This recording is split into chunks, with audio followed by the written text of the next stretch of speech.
After months of campaigning, volunteer efforts, breakfast, fish fries, we're finally here to August. Welcome into BLTV Channel 6. I'm Brian Kell. This is Karen Wilson. This is GM CEO of Ben Lomand Connect, Greg Smart, and we are here to bring you live election coverage covering 6 counties right here on BLTV Channel 6. Boss man, we're here. We're here. We're ready. We said we were going to come back with a blast, and we're going to have a blast tonight. So, big night for everyone, including us. Yes, we'll be talking a lot about this. Karen, a lot of hard work has gone on behind the scenes to get us to tonight. It has. We actually start this process in, the winter time, usually like February or March. And then we do the first one, in May. We learn a lot from that one. And then we make our improvements and everything. So this one's going to be perfect.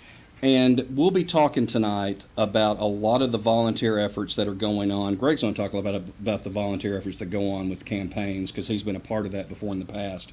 But a lot of volunteer efforts going on behind the scenes here at Ben Lomand Connect and really throughout all 6 counties. We'll be talking about that. We have got close to 90 contested races that are going on in, let's see if we can name them all. We've got Grundy, we've got Coffee, we've got Warren, we've got White, we've got Van Buren, we've got Cumberland. So those are the counties that we'll be covering tonight. We'll talk about those folks and really all the efforts that go into those counties. Greg, first of all, I know one thing that we talked about before we came on air, not enough credit goes out to the election commissions at each of these counties and just the amount of pressure that they're under. It never gets appreciated enough, no matter how many praises they get. Absolutely, it starts at early voting, with everyone volunteering to come in and help with the early voting and getting that early voting process completed, and then you come out of early voting, then right back into the major election, and there's a lot of people that donates their time and effort to make that happen, and it goes unseen. Karen, we talked about contested races. Folks will be seeing, and maybe this could be a time that folks can hopefully experience what we'll be experiencing tonight when it comes down to the graphics that we'll be bringing.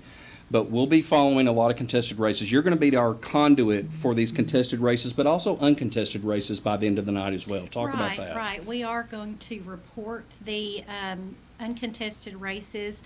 They're not going to appear in the graphics. We're going to give those ourselves orally and go through, because there were so many uncontested races, but people want to know how they did, how many votes they got, especially when it comes down sometimes to precincts and things like that. So we will be giving those numbers out, be towards the end of the night for that. And here's a free plug, as Greg, as folks are seeing this right through here.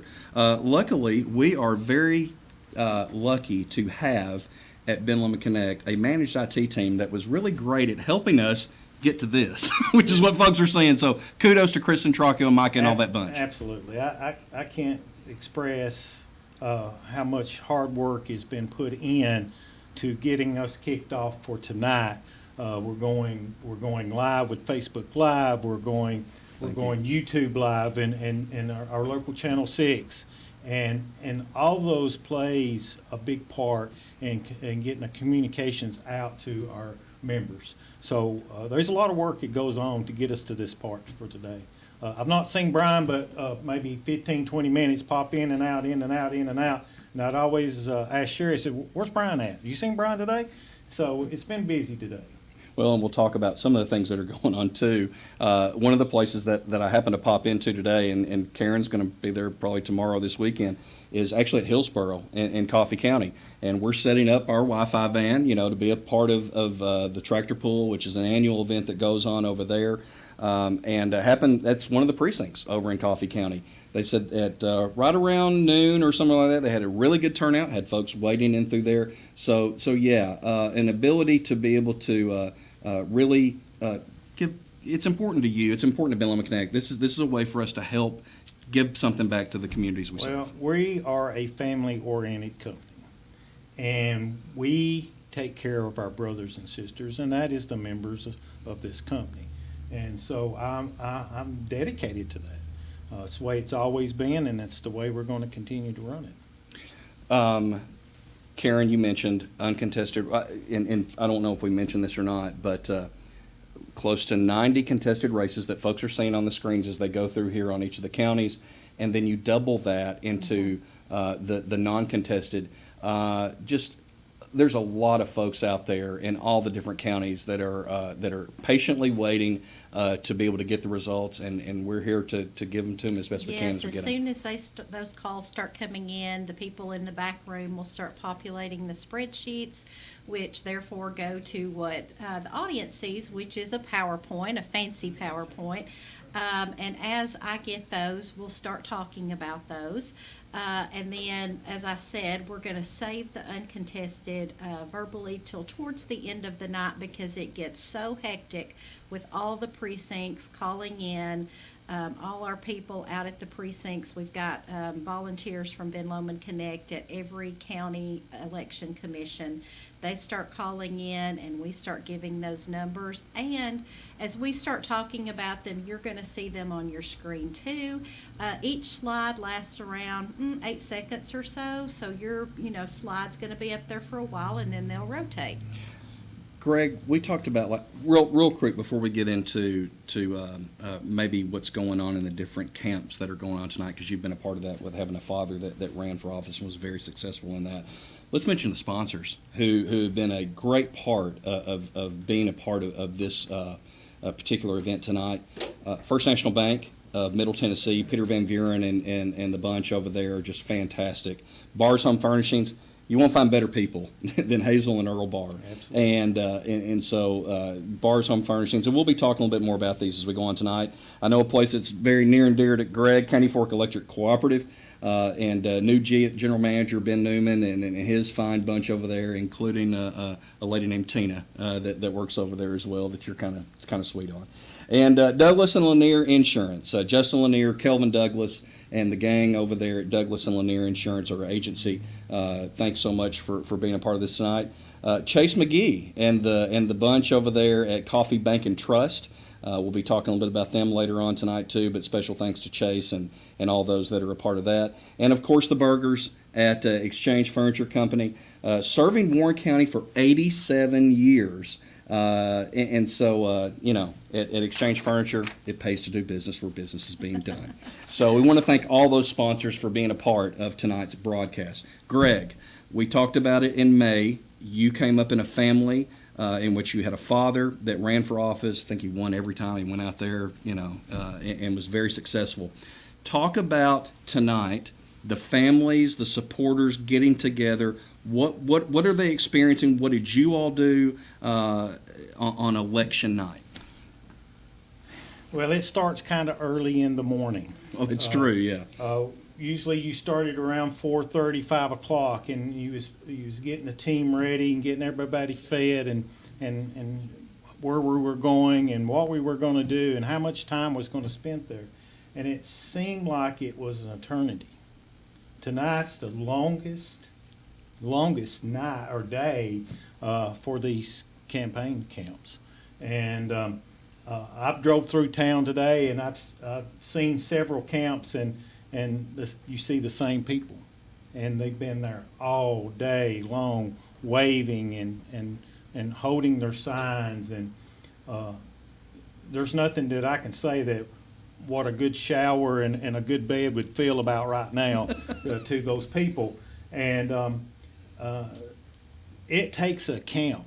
It takes a team, a big team, to pull off a election. And it takes a lot of door knocking. You just don't see that much anymore, but it takes a lot of work to win a campaign. If you had $1 for every minute you held a sign, Probably wouldn't be here you would be tonight. working probably at everything. We've been fortunate here at Channel 6, Karen, over the many years, not just this year, but to be able to see candidates come in. It's neat when their wives, when their husbands the very tight supporters that are with them when they come in to sit down to do an interview or to do a commercial. He's right. The bigger support tent that you've got to pull from, and the devotion that people are willing to take vacation days and things like that, it makes all the difference in the world. Well, I've been amazed at how long some of these candidates have been campaigning. I mean, seen them in the cold months all the way through now. They have been workhorses. I mean, I have been amazed at how hard these candidates have worked for this job. They all want it really badly, I feel like. And I'm just, yeah, like you said, and their teams and their supporters have been really just unprecedented, it seems like. A lot of support for these people. So did I guess at the Smart household tonight, or at least the Smart camp back in those days, sometimes at the house, sometimes at a gathering somewhere else? Was it a mixture over the years? No, it was mostly throughout the community. We were either at a community center, sometimes at the courthouse. Okay. Sometimes at the administrative building. Dad worked at the courthouse, and then he got moved over to the administrative building. And we would get the community rooms and have support group, just to have our dinner and relax and watch the action. Yeah. And it's 7 o'clock. When 7 o'clock rolls around, it's like, oh, man, we've made it. We've made it. We've made it on this race day. It's a race day. Yeah.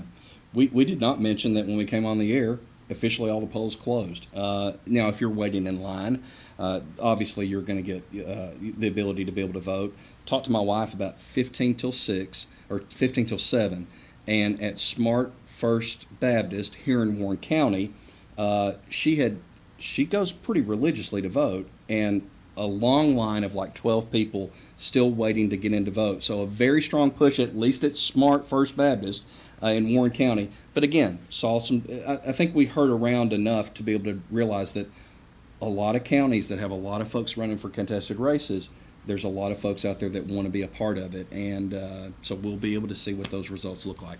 Greg, you have very strong ties to you're on the Industrial Development Board when it comes down to Warren County. I thought it would be a good chance for us to be able to talk about the importance of when you've got, and Jody's going to be joining us in the second segment throughout the night too, but the importance of industry and politics and where they all come together. And I guess when it comes down to whether it's county commissioners or city mayors or county mayors or executives, that industry and politics, that makes for a very good combination when things are going well, and they really interplay a lot together. Sure. Again, it's the same as our business is run. It takes a team to make things happen.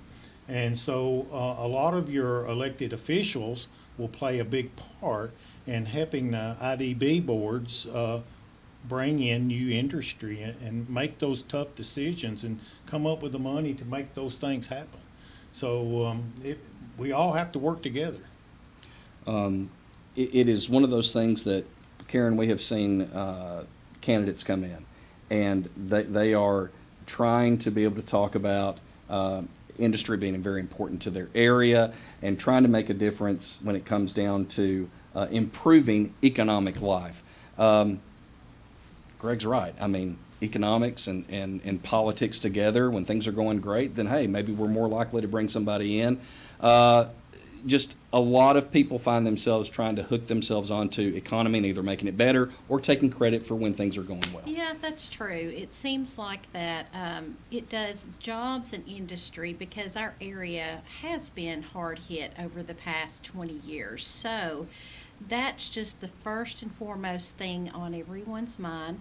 I have a lot of respect for the candidates because they talk about things like that instead of playing dirty. They don't get into personal things or attacking each other. They stick to their points that they want to make. Usually it's, their party what their party's pushing, and also what the jobs in the industry is how that's gonna benefit the community. And also you go back to taxes is always a big thing, not, increasing taxes, so, but there has been, I think all of them, from what I have seen in all the counties, have run good, clean campaigns. Yeah, it really seems to have been.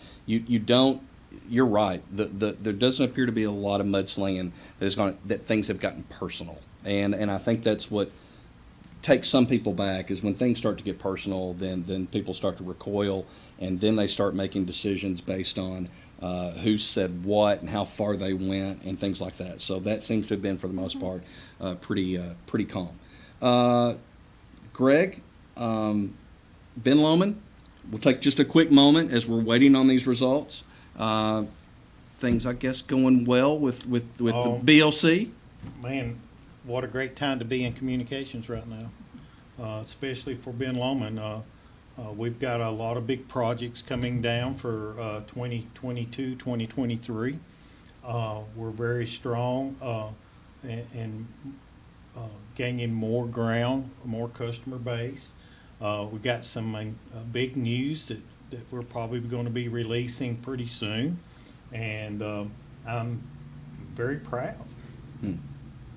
Well, tell you what we're going to do. I want to thank you. You're going to join us later on tonight at the very end and everything. Yeah. So Greg's going to be around. He's going to be helping with us, getting some information and everything. We're going to take a break. When we come back, we'll have Jody Sliger with us, who you all remember from our May coverage. And we will start to see about maybe some early voting results that come through. Thank you for watching BLTV Channel 6, and we're back with more right after this.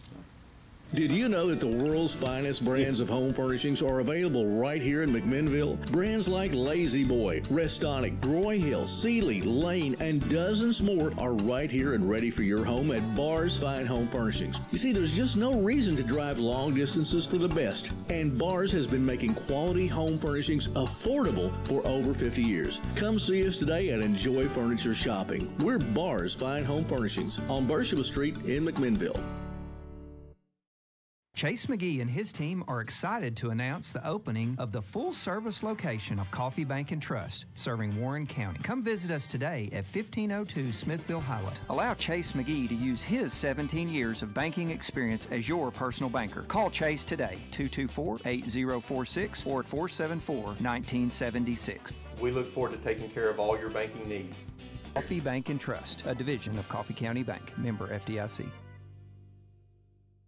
Usage app is a way to conveniently pay online, anytime, day or night, from the comfort of your home. You can also come by any Caney Fork Electric office and sign up for the prepay option available using the My Usage app. Know exactly how much electricity is used each day and the cost. Best of all, no monthly bill. You can set up email or text alerts, keep track of your usage, and pay your bill, all with the My Usage app from Caney Fork. Caney Fork Electric, keeping you informed. You don't know these people, but they've spent the last 6 months getting to know things about you, quietly scanning to obtain your email address, cell phone number, social media habits, and mapping your internet address. They deploy all means necessary to steal your data, identity, defraud you, and hold your most valuable information ransom until you pay. Worse yet, foreign cyber criminals are trying to destabilize networks for political gain. You can stop them now with Protect IQ Network Security, your whole home internet security for all your connected devices. Protection from malware, viruses, intrusions, cyber attacks, and more. The modern internet requires modern security. Are you prepared?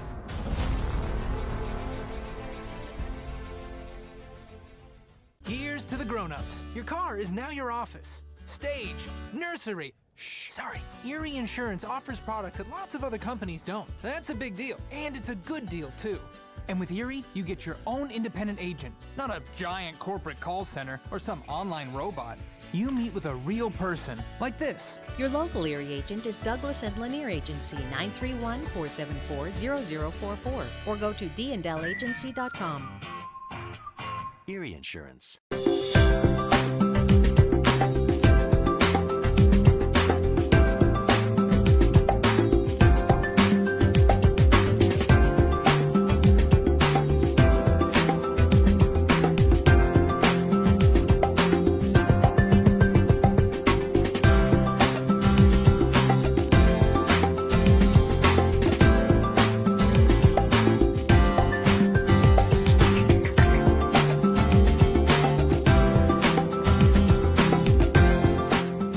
Since 1935, Exchange Furniture Company has been honored to serve Warren and surrounding counties with their furniture needs. We offer quality living room, dining, bedroom suites, and pound for pound the best two-sided mattresses around. We offer payment options, free delivery, free setup, service after the sale, folks. It's all happening at one place, and that's Exchange Furniture Company, 306 West Morford Street in downtown McMinnville, where we say every day, it pays to do business where business is being done.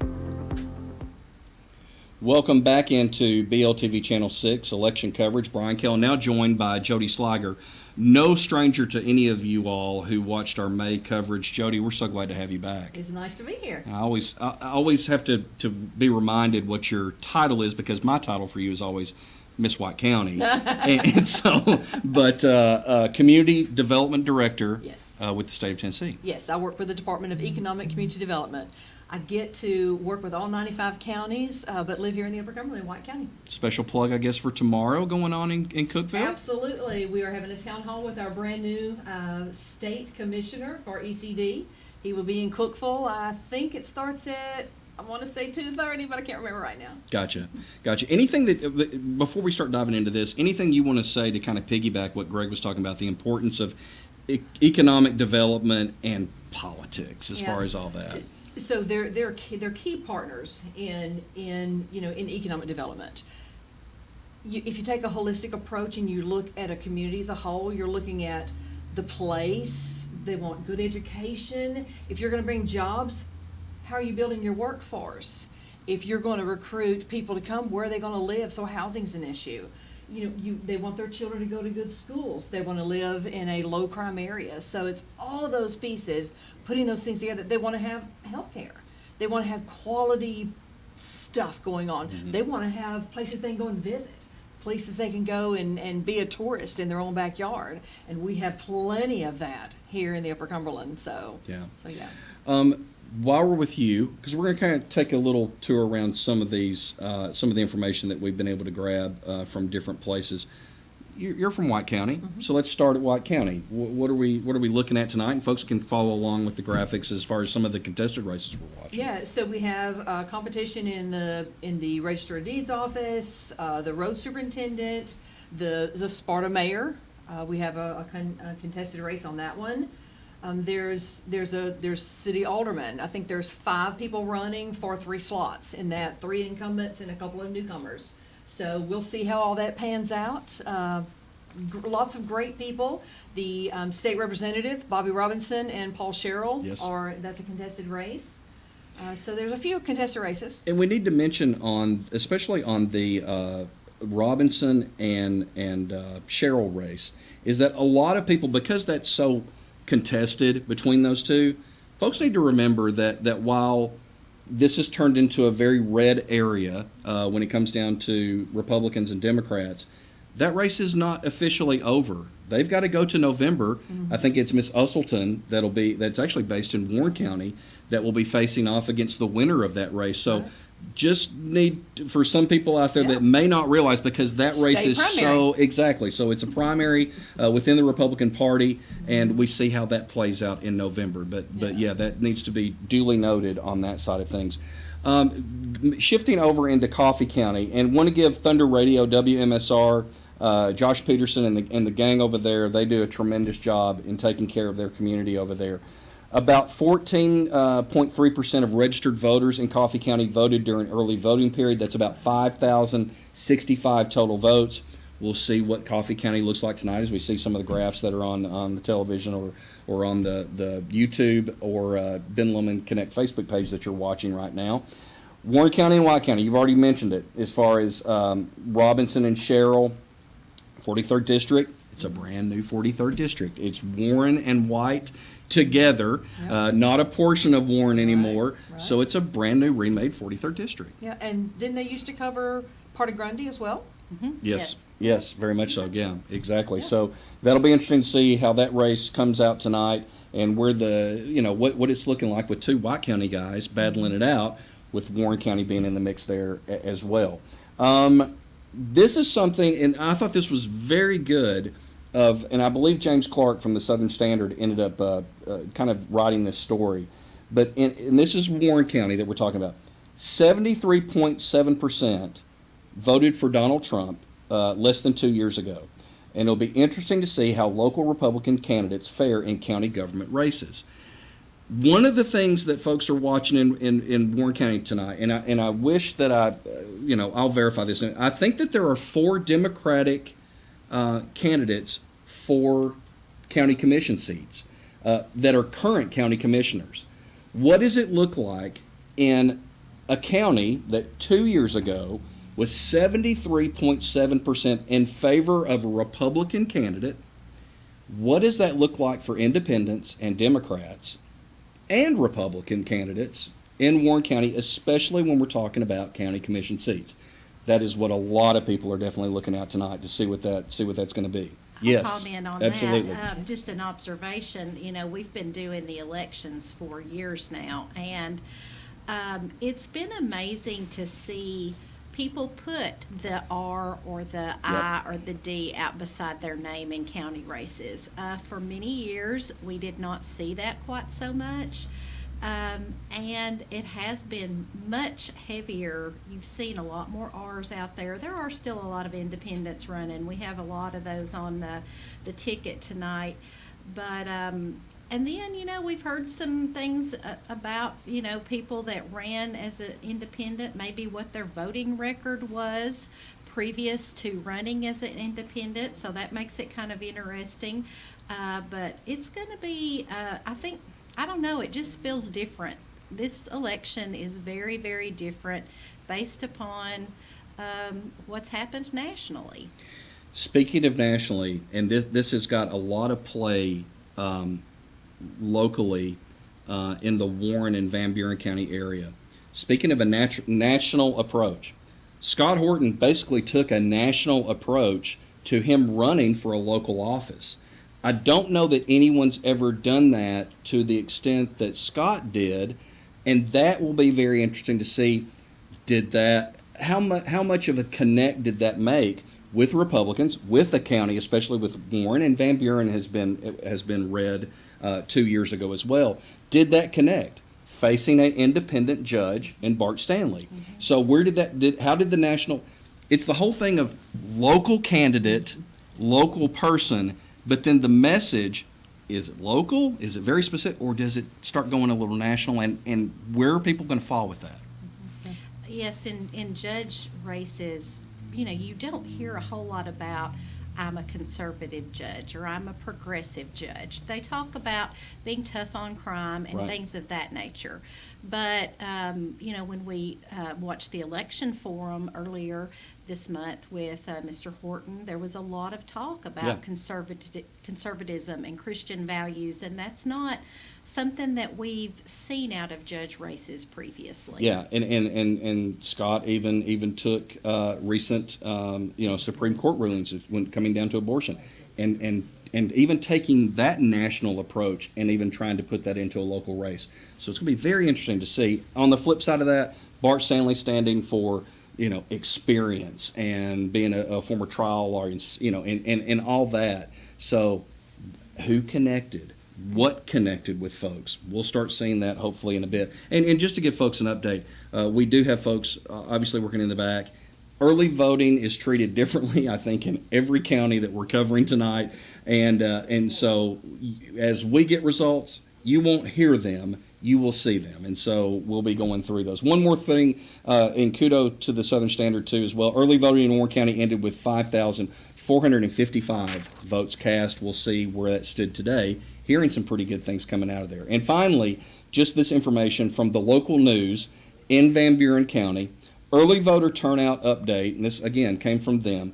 August 2018 election, 745 votes at the close of early voting. In August 2022, this time around, 1,162 votes at the close of early voting. That's a 56% increase in voting just in the 4 years for that. So I know in Van Buren County, I've got it here in front of me here. So they got a county mayor that's up for grabs in that one. 3 folks, Kelly Dishman, David Sullivan, and Jessica Bryant Grissom that'll be facing off with that. And then also 2, Michael Brock and Mark Evans for sheriff. Sheriff, yeah. So Yeah, we probably need to talk about Grundy County a little bit too. Take it away. You know, I know their races, they've got quite a few running for, again, school board districts and stuff. That's a lot of what's going on there. The road superintendent is also contested as far as county clerk, circuit court clerk. Their sheriff, Clint Schrum, has been kind of what I think he's been in there several years now, and a pretty good record. I have not met Mr. Heath Gunner, who is running against him, but it'll be interesting to see how that plays out. And then lots of county commission races going on in Grundy County too. On the county mayor side, Michael Brady, the current county mayor at Grundy County, up against Glenn Bumper Nunley, and we had a chance to sit down with Mr. Nunley on one of the interviews for our candidate interviews that you can find on Ben Lomand Connect's YouTube channel. And also too, you mentioned Clint Schrum, the current sheriff up there, Heath Gunner. I actually was able to sit down with him. There's about 15 candidates that we were able to sit down with. Some candidates it was very tough to be able to make time to be able to do those. And so but you can find some of those interviews that we did, like I said, around 15, on our YouTube page to see, check them out now. I mean, the race is over, but still, and we appreciate each one of those candidates being able to take time to come down and be able to do that. And we'll hopefully have more of those in the future. On the Warren County side, we haven't mentioned specific names, but we've got County Executive Jimmy Haley, current County Executive, Terry Bell. They ran against each other 4 years ago. We said, I think in May, this is round 2, and so it'll be interesting to see where those two come out at the end of the night. Tommy Myers, current sheriff, facing a last name that folks know in this area for 20 to 25 years probably, Jackie Matheny Jr. So the Myers-Matheny race has been one that I don't think no one has said that's going to be a landslide one way or the other. That could be a very tight one tonight as we watch that. And speaking of another tight race, that at least a lot of people think could be a very tight race. District Attorney, obviously Warren and Van Buren counties fall into that. I forget what region or district that is, but it's the District Attorney. Lisa Zavianis, the current District Attorney for Warren and Van Buren, facing Chris Stanford, who has come out and really run a very hard. Both of those have run very hard races. Mm-hmm. They have. Mr. Stanford was was someone that was known here, but not quite. He's kind of come. We've all gotten to know him and see him a lot more during this campaign. He's run a very good campaign, face out there, participated in a lot of events, but. Lisa's got a long-standing record here, and so it'll be interesting to see how that shakes out. District 31. Thank you, Jody. As I was looking I get my 31st district judge, and I was like, is it 31st on the district attorney side? So, thank you for that. Anything that you want to throw in, Jody? Because Greg and I talked. I mean, the camps. You see it both on a local level and on a state level, but these races that we're talking about, these are real people. These are families. These people are fully vested monetarily, blood, sweat, and tears. Just talk about what you've been able to see either this year or in years past when it comes down to tonight, I guess, and lead in. And people run for these races because they want to make a difference in their communities. Yeah. And that's really important. They're running for the right reasons. And here we are looking at, these local races, but a lot of times when they start winning these local races and these state rep races and, with the primaries going on today with the state, then they can start moving up, and those could come later on U.S. congressman races. Because when you start looking at things like that, they don't typically start with somebody who's never won a race. So these local races are important, and I think a lot of times people forget that the local races are so important. So find out what they believe, and then vote for those people. But these people run because they care about their community. They want better for the residents of their communities. Or why would you run? Yeah. Because it's a tough job. They get blamed for everything. They get no credit. So it's tough. With you being in Nashville so many days a week, I think you would be a good one to speak to this. Do you see a difference in, say, what's going on in metropolitan cities versus rural America, rural Tennessee?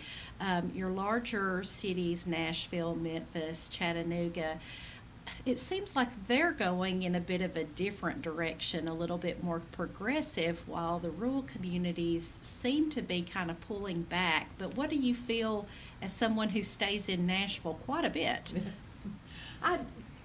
That's true. That's very true, that there's a lot more liberal. I'm not sure why, why that is, but that is absolutely the way that works. You seem to have more of the social services there, a lot more poverty. I don't know why that happens, but I agree that there's just a different context in the problems that they're dealing with. You see homeless people out in the rural areas, but it's not nearly as prevalent as it is in the inner cities. The school systems are just different. It's just. Well, it seems like I kind of get the vibe that maybe these larger cities are trying to attract people from all over the place to make their city the biggest, the best, the most vibrant. That comes with a lot of progressive thought that maybe some of it we may not be ready for here. It's rural America. We've got a little bit different vibe here and that kind of thing. I wonder if it's because that they're competing to make their city the biggest, the best, get the concerts, the industry, the sporting events. Yes, I think they just face different challenges. You look at infrastructure, and infrastructure is if you have money, you can expand your infrastructure. Small rural communities have trouble expanding their infrastructure, fixing their infrastructure. So if you're going to build some new houses to recruit people in, or build, as Greg was talking about earlier, try to get some more jobs in, then you've got to have the infrastructure. You've got to have the water, the sewer, all those capacity pieces to be able to do that. And then you've got to figure out the funding's not there for a lot of those pieces. So how do you connect and get those infrastructure pieces to where you're moving and being as progressive as you can be to improve the lives of your residents? And everybody's different. It's interesting. One of the questions that we ask county mayors and county executives, and I think city mayor of Sparta candidates, one of the questions we asked was about the homeless issue. It's wild just how different counties, or at least representatives that are running for these races, may see that in different ways depending on even by county. Warren, it's been a little bit more of a big issue. I mean, you've got a nonprofit, Karen, that is set up basically to help try to deal with this issue. I haven't heard of other counties necessarily taking it to that kind of level with housing and tiny homes and things like that. But then you'll talk to somebody that's running for Grundy County mayor, and you don't really gather that it's that big of an issue. So even within the rural counties, it can fluctuate, and it's definitely just to have it be a question in 2022. Don't remember us talking about homeless issues, at least in the 50 years that I've been on this earth, and so in Warren County or surrounding counties that we're covering tonight. I think it's also, we think about it a lot as someone walking down the street without a permanent residence, but then you've got the school systems that bring it up to where there are children that do not have a place that's a steady home. They're couch surfing. Yeah, they're couch surfing, and there's high school kids doing that. I don't know how, and families doing that. So I think as we see this agenda, it's not really an agenda, but this issue it was national, then it's state, and it's trickling down as our cities and counties grow. It's just something that's going to be a part of our lives. It's something new that communities are having to face, because there are homeless populations all across. I was in East Tennessee, and there's in a small county, and they're having a homeless issue, and they're trying to figure out how to deal with it. These aren't issues that we've dealt with before. So how do we figure out how to deal with it? Talk to somebody who maybe has dealt with it before. How are they approaching it? I'll brag on Greg real quick, and we're going to take a break on this. But I think it was about a year ago, and it was Greg, I think, going to a Rotary program or something like that with Noon Rotary here in Warren County. And when he started hearing about the fact that there are students that are living in vehicles or don't have homes, that's what started with Ben Lomand, more of these drives for Had a soap the drive resources, recently. services in the different counties we've got. County Fork has done a great job of also jumping in on that as well. So I'll use this moment to say that there are resource centers in every county and ways to be able to help, especially when it comes down to students that are just total victims of this entire kind of situation.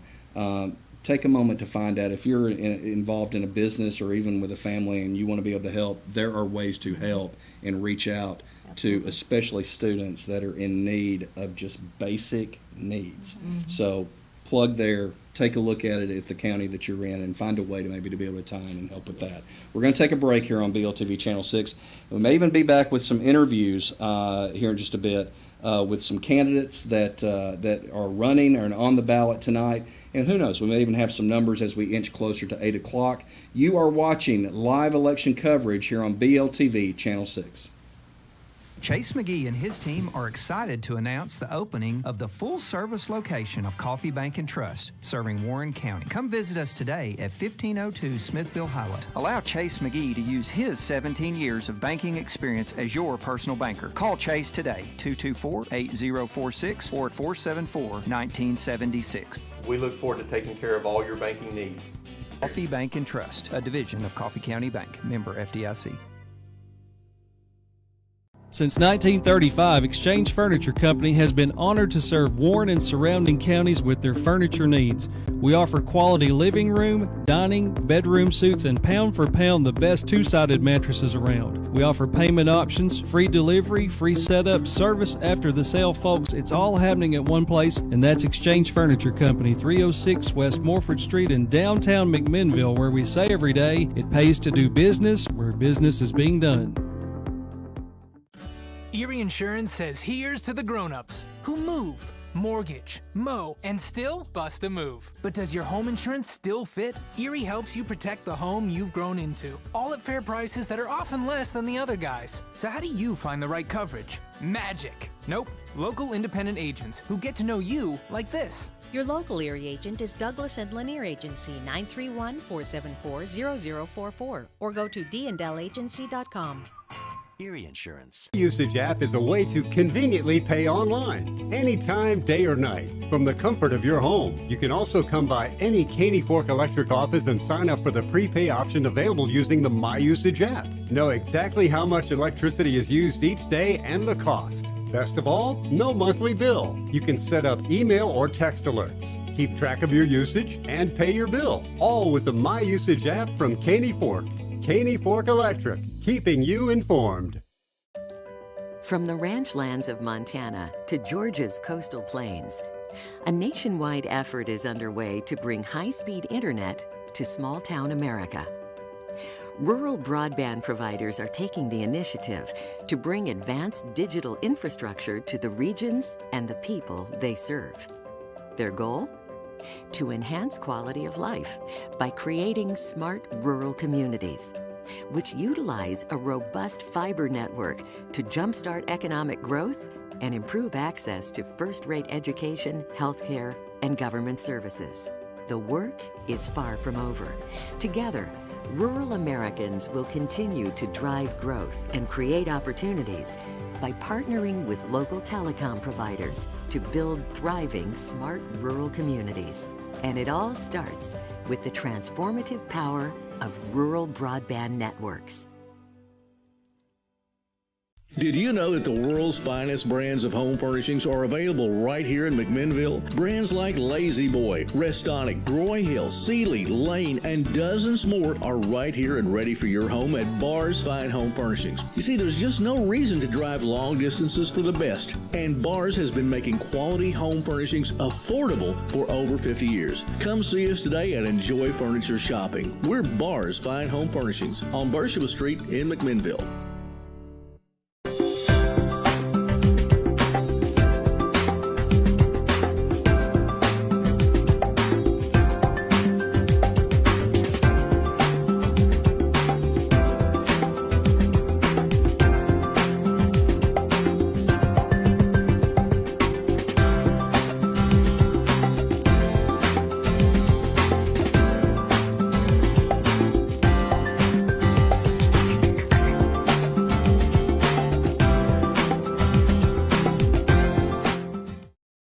Hi, everyone. Channel 6, Jody Slager, Brian Kell, and over there, even though you might not be able to see her, Karen Wilson. Hello. I hear we're getting some numbers. We are. I believe they're being keyed in right now. None in my spreadsheet Okay. yet. The accounting department is back there double checking everything, getting ready to start keying things in our Excel spreadsheets, which is going to also start populating on the screen, and then we'll start going over those ourselves. Okay, and listen, we're going to be probably a good time to talk about this because this is where the calls and the stuff really start funneling back in. See if we can name these. We got Jared Sane, our CFO, and also back there crunching numbers. We've got Tammy Mack McKinney, who's also back there. The Shannon Hamilton. We've got, I call her G Money. Gina Mulligan is back there as well. And is that? That's it as far as what we have helping with taking the calls here. So that's the Brain Trust that's back there doing all that. We'll also throw huge kudos. You need to talk about your bunch that's out here. I mean, they have put in huge efforts today. Kelvin Bond has worked, like a crazy person on these graphics and things like that. Tammy Vinson starts her quest to find out all the candidates and stuff months in advance, and there's basically, as we said, on these contested races, 93 spreadsheets that have to be done, one per race, and so that takes a long time to prepare, to check, to double check. Also, Mark Gribble always comes and helps us with this, with all our Christmas parades and things like that. We absolutely could not do it without him. Absolutely. So that's I guess our Channel 6 bunch that we can brag on. Yeah, we have said about Mark Gribble, jack of all trades and master of some. So that is Mark Gribble, and we always appreciate everybody, but definitely he comes in and you always feel just better when Mark Gribble's around. You want to give a shout out too to our reporters that we have out in the precincts? Yes, I hope you've got the list in front of you. I think I've talked to all of them today. Yes, So okay. we've got Ms. Rosa Smith up in Cumberland County. That's always a late race, so we appreciate Rosa. She's probably in for a long night. Could be. Because lots of districts there. Coffee County, we've got April Duke, who is our customer service person at our new office in Coffee County. Van Buren County, we have Amelia Mooneyham, long-time resident. Grundy County has been, Tanya has worked up there for such a long time. She's our office, basically our district manager now, yes, and of course has been for several years now. And then White County, Ben Clark, who is a new district manager, proud of Ben. He's worked here a long time as well and worked his way through the ranks. Somebody and, you know. Yeah, also Ryan Vincent and Jay Medley. Jay's kind of cutting his teeth with Ryan on learning the ropes at the Warren County Election Commission. Yeah, so I mean, again, we don't say it in jest at all. The people that we just talked about right there, they're the ones doing all the work tonight. And so if you know any of those folks, please give them a pat on the back or a handshake or a hug or something like that as you see them out and about throughout the counties that we serve. It is right now about 10 until 8. Like we said, numbers are starting to come in. As Karen is able to access those, then she will share those with us, and then we'll also show them to you on the graphs as well. We will be looking to, over some time here, be able to touch base, hopefully, with some of the winners tonight. We've got some uncontested folks that are in some pretty important positions tonight that we look to talk to. And I won't mention those positions because, like I said, by the time we take the next break, it could be that things are just absolutely going crazy, and it's all about the numbers tonight. We definitely have said that from the beginning, and hopefully this has given you some chance as we've gone through these to at least show you just as you said, 93 graphs tonight on these contested races, and just the amount of stuff that folks are dealing with. The sheer number of candidates and races that's going on. And I've been looking here, we've got several people watching on Facebook, several, and I asked them, I said, did you vote early? So if you're watching, if you'll type it in that you voted early or not. Did have one person who said they went today to vote. So, yay, and that was Alita. Alita went today to vote, so congrats. If you didn't go vote, go, you. Make it a think about point. Next Yeah, November. exactly. There's time, make sure that you're registered and vote in November. But yeah, shoot me a text on this, Ben Lomand Channel 6 live feed on Facebook. I can't tell how Absolutely. many people are watching though. Okay, well, we'll figure that out here in a minute, and I'll take a look as well. Also, too, may not know this, but I'll take a moment to talk about we're doing we're putting more and more content. I'm definitely going to rely on Karen to share some of this too on our Ben Lomand Connect YouTube channel, and we're obviously live there as well. The candidate interviews, you really saw a lot of traction and a lot of folks that are sharing that were sharing those interviews. But Karen, this Ben Lomand Connect YouTube channel is not just for election coverage. It's got a lot of great content on that. Yeah, Talk about it's it. kind of our archive where we keep shows, especially. A lot of times we'll interview people that don't live in our service territory, and they want to see how they did and just learn about, or their mother lives here, but they live off from here. So it's a great place to look at shows that have been archived. The fairs are coming up. We've got last year's fair pageants all out there. Anything that we film like that sits in that archive. We've gotten lots of new YouTube subscribers, so there's some people, a few, that's not on Facebook. So YouTube is a good way to watch things where you don't have to join something. Anyone can watch a YouTube video. And I will chime in and say we've got 120 people viewing us on our Facebook feed. Good deal. There you go. I do know that one of them is from Memphis because my son is there and he is watching me. He's already sent me a text. And I will say this, for folks out there that do have a YouTube account, go to the Ben Lomand Connect YouTube channel, subscribe, and click on the alerts, because when there is new content that comes down the pike, like a Soul of Warren County or any of the table talks that go on that Karen does a tremendous job on, or candidate interviews, or anytime we go live, you'll get that push notification that'll be on your phone or your tablet, and you'll know hey, I can check this out now, or at least, you know what, I don't want to check it out now, but I know that it's there and I'll go back and check it later. So a great way to be able to access local content. This is what this place is all about. It's the stories, the people, the places, the things.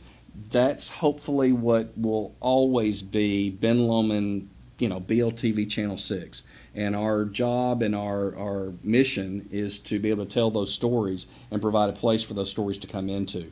So go find it. It's got some really good stuff on there, and we always are looking for feedback and new stories and new people to talk to and new things and new places to go to. So be sure and check that out. I've got some numbers here if you guys want to talk. We have numbers. Okay, right now Do it. it's mostly Cumberland County that's coming in. See, I what know, did you I say? jinxed it. I said they're usually Rosa a heard that little and said, slow. "Oh, I've got numbers," and she just went on and sent them. Yeah, we've got 2 precincts, looks like so far, that have begun reporting in. That is Tabor, and Baker's Free Will, probably Baptist, I guess, is reporting in. And looking at some of the Circuit Court Judge 13th Judicial District Part 1, Will Ridley is 451. Amy Turnbull Hollers is 88. Just trying to look at contested races right now. That's about it as far as contested races go. So, of course, County Mayor Alan Foster's running. He's got 475 votes right now. Public Defender is uncontested. Craig Fickling, 407. District Attorney Bryant C. Dunaway, 443 votes right now. So I'm glad you mentioned Alan Foster, and we can say this because he's uncontested, so we're not worried about stepping on anybody's feet or not. Yep. I know you know Alan Foster. I know Alan Foster. Talk about a guy who seems like forever ago, but was running and saying, listen, the way of life in Cumberland County is changing drastically, and obviously broadband sticks out in our mind, but he made that a huge plank when he ran to say we can do better. We can whatever we need to do with working with Ben Lomand, whatever that is, we've got to get better. He's making they that team in Cumberland County is making a difference. They absolutely are. And, broadband is one of those pieces that when you look at, 2017, they passed, in Tennessee, passed that Broadband Accessibility Act that opened it up and started putting some state dollars and now federal dollars going into expanding what we called earlier that infrastructure. Broadband is so needed. Alan Foster identified the places in his county that needed broadband, especially with the pandemic that came on. If you didn't have broadband, you were disconnected for sure. Healthcare, education, workforce development, jobs. Look at how many people are working from home right now. They can't do that if they don't have good broadband. So yeah, kudos to Ben Lomand for providing me with fantastic broadband. Thank you very much. But yeah, Alan Foster really identified that as such a need, worked very, very hard to make sure to find out where his residents could get broadband. And Greg's off camera, and he'll correct me if I've got this wrong or not, but fourth largest landmass, am I right? Fourth or fifth? Fourth largest landmass county in the state of Tennessee. Oh, yeah. It's a big county. It's a big county. Yep. And have for years, they have so many new people move in there with retirees, with, very, very targeted as a marketing tool, but so much wonderful recreation, great people that live there, history, all those pieces. You start putting that together, the broadband is a fantastic resource. We are seeing numbers, and one of these right now, we're in Coffee County right now on the screen that we see. We've got early votes right now. Okay, so Chad Parton, 2,916, Cumberland with roughly 1,116 going on in that. So a very early big lead for current Sheriff Chad Parton in Coffee County. Kudos to April Duke and the county election commission in Coffee County for getting these numbers to us. As you can see, road superintendent right there between Bartlett and Watts, roughly 2-1 right now in favor of Bartlett, the Republican on that side. You can be able to see these, but just want to acknowledge, obviously, that numbers are starting to come in. So just Again, some great stuff these there. These are early voting numbers. Judd Matheny, who is no stranger to politics right Yes. now, 3,132 votes. He's running for county mayor against Margaret Cunningham, independent. She's got 1,566 right now. So early voting, things can change. It is just one type of way, but so many people choose now to vote early. So it could be an indicator of what we're going to see later on. It could really, and boy, you talk about a race there. There's a double column there in the city of Manchester alderman, very tight, throughout that in that one. So there, you could vote for 4 out of all of those, and Gotcha. It looks like right now, Joey Hobbs is one of the leaders, Mark Messick is one of the leaders of that, and Donnie Parsley. And Julie Anderson just by a few votes. So again, that's just early voting numbers. Lots of names also for the city of Tullahoma alderman. Right now, Jerry R. Mathis, who's independent, is in the lead with 1,027. Right after him, Kirk Glick. Daniel Berry looks like is pulling enough to be in one of the top places, and possibly Bobby Wilson. So those are the top ones for City of Tullahoma alderman right now. I did ask the question, who early voted and who voted today, and we've gotten a lot of responses from early voting. So, and I do think, because used to, there weren't, not that many people went and early voted. There more people went on the day of, but now that has absolutely switched. I think a lot more people are going early voting. It's so convenient and works with people's schedules and. Well, and I will say this. We talked about this earlier today, but I think one thing that did play a part in some people going to early vote, let's face it, there's another wave of, I'm not even going to say the word, but there's people battling, some stuff that's going around, the same stuff that's been going around for a little while, and early voting was a great way to say, you know what, I've got some sniffles or something like that, at least my vote is going to get in there. So I think that might have played a little bit of a part to do that.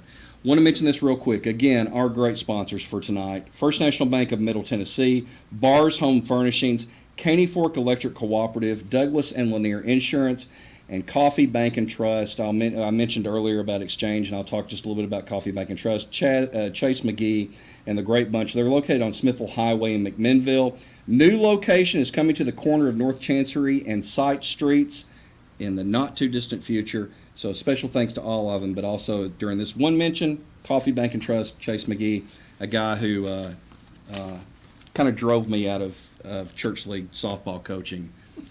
He wouldn't want to hit a cutoff man ever, so, that's Chase, but no, he's a good one. We're going to take a break. Numbers are starting to come in. We're going to try to touch base with some candidates around our area. Stay tuned. We're just getting started. It is election coverage here on BLTV Channel 6. Come back with us.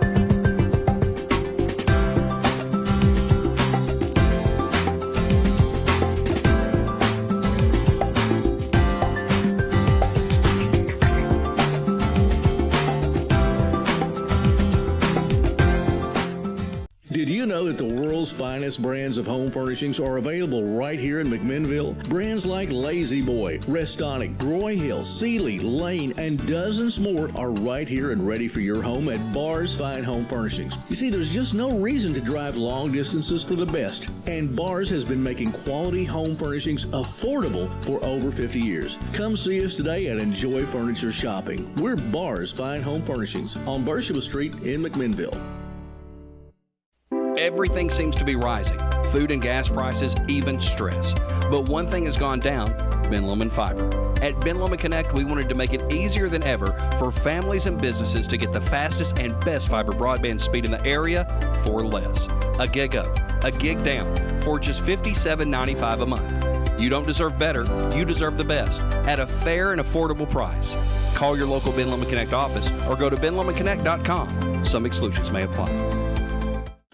Erie Insurance says here's to the grown-ups who move, mortgage, mow, and still bust a move. But does your home insurance still fit? Erie helps you protect the home you've grown into, all at fair prices that are often less than the other guys. So how do you find the right coverage? Magic. Nope. Local independent agents who get to know you like this. Your local Erie agent is Douglas and Lanier Agency, 931-474-0044, or go to dndallagency.com. Erie Insurance. The My Usage app is a way to conveniently pay online, anytime, day or night, from the comfort of your home. You can also come by any Caney Fork Electric office and sign up for the prepay option available using the My Usage app. Know exactly how much electricity is used each day and the cost. Best of all, no monthly bill. You can set up email or text alerts, keep track of your usage, and pay your bill, all with the My Usage app from Caney Fork. Caney Fork Electric, keeping you informed. Life is fast, busy, exciting. It's about time to take back your time with Smart Hub from Ben Lomand Connect. Revolutionize the way you do business with us, anytime, anywhere. You can use Smart Hub on your computer, on your smart device, or on the go. So what does it do? It will change the way you manage your account, view and pay your bills, communicate with us, and manage your usage. It's never been this quick, easy, convenient, secure. Simplify with smart payments, smart communication, smart usage, Smart Hub today. Smart management, smart life, Smart Hub. Call your local Ben Lomand Connect office today. Since 1935, Exchange Furniture Company has been honored to serve Warren and surrounding counties with their furniture needs. We offer quality living room, dining, bedroom suites, and pound for pound the best two-sided mattresses around. We offer payment options, free delivery, free setup, service after the sale, folks. It's all happening at one place, and that's Exchange Furniture Company, 306 West Morford Street in downtown McMinnville, where we say every day, it pays to do business where business is being done. Chase McGee and his team are excited to announce the opening of the full-service location of Coffee Bank and Trust, serving Warren County. Come visit us today at 1502 Smithville Highway. Allow Chase McGee to use his 17 years of banking experience as your personal banker. Call Chase today, 224-8046 or 474-1976. We look forward to taking care of all your banking needs. Coffee Bank and Trust, a division of Coffee County Bank, member FDIC. Welcome back into BLTV Channel 6. I'm Brian Kell, Jody Sliger, Karen Wilson working on numbers at the desk over there. But right now on the phones we've got with us the next General Sessions Judge in Warren County, the Honorable, or soon to be the Honorable, Ryan J. Moore. Ryan, welcome into tonight's election coverage, sir. Brian, thanks so much for the invitation. Glad to be on with you guys. Y'all are doing a great job. Well, we appreciate it. But I tell you, you kicked off your campaign probably, was it a year ago or even more than a year ago? Yeah, about a year ago. We sure did. We kicked it off about a year ago. And, prior to that time, Ashley and I spent a lot of time on our knees, praying and just asking if this was God's will. And I felt like that he was calling me to run for General Sessions Judge, but, wanted the support of Ashley and my family. And we prayed about it and started talking to our friends and, neighbors and colleagues. And, we just feel like that God's been with us every step of the way. He's opened this door for us. And our life verse, Brian, for this campaign has been Joshua 1:6. Be strong and courageous, do the work, and let God's will be done. And that's what we've relied on this entire time. And we've seen his hand through this from start to finish. Ryan, you worked an unbelievable campaign, especially when you look at it to where no one came out against you. You ran basically uncontested, but you would never know it by just the veracity of you and your campaign team. Just talk about that drive, I guess, and just the team that you all assembled. Sure. Well, again, Brian, from day one, we asked God to put the right people in our path, and he's done that. It wasn't always easy, but we felt his presence every step of the way. We were blessed with an incredible campaign team from early on, and they stayed with me, right up until the very end. And just a lot of great people, came aboard, and we are forever thankful for their hard work. Ryan, what did you learn, over the past year, what did you learn on the campaign trail that surprised you, or that you're just like, wow, I didn't know that, or to that extent, whether it's people, just what'd you walk away from on the campaign trail? Sure. We wanted this to be a family campaign. Ashley was by my side the entire time. And, Sutherland and Shep, you take a 6 and 7 year old to a lot of campaign events, sometimes they can get a little bored. But, Brian, without question, everywhere we went, people always made us feel welcome.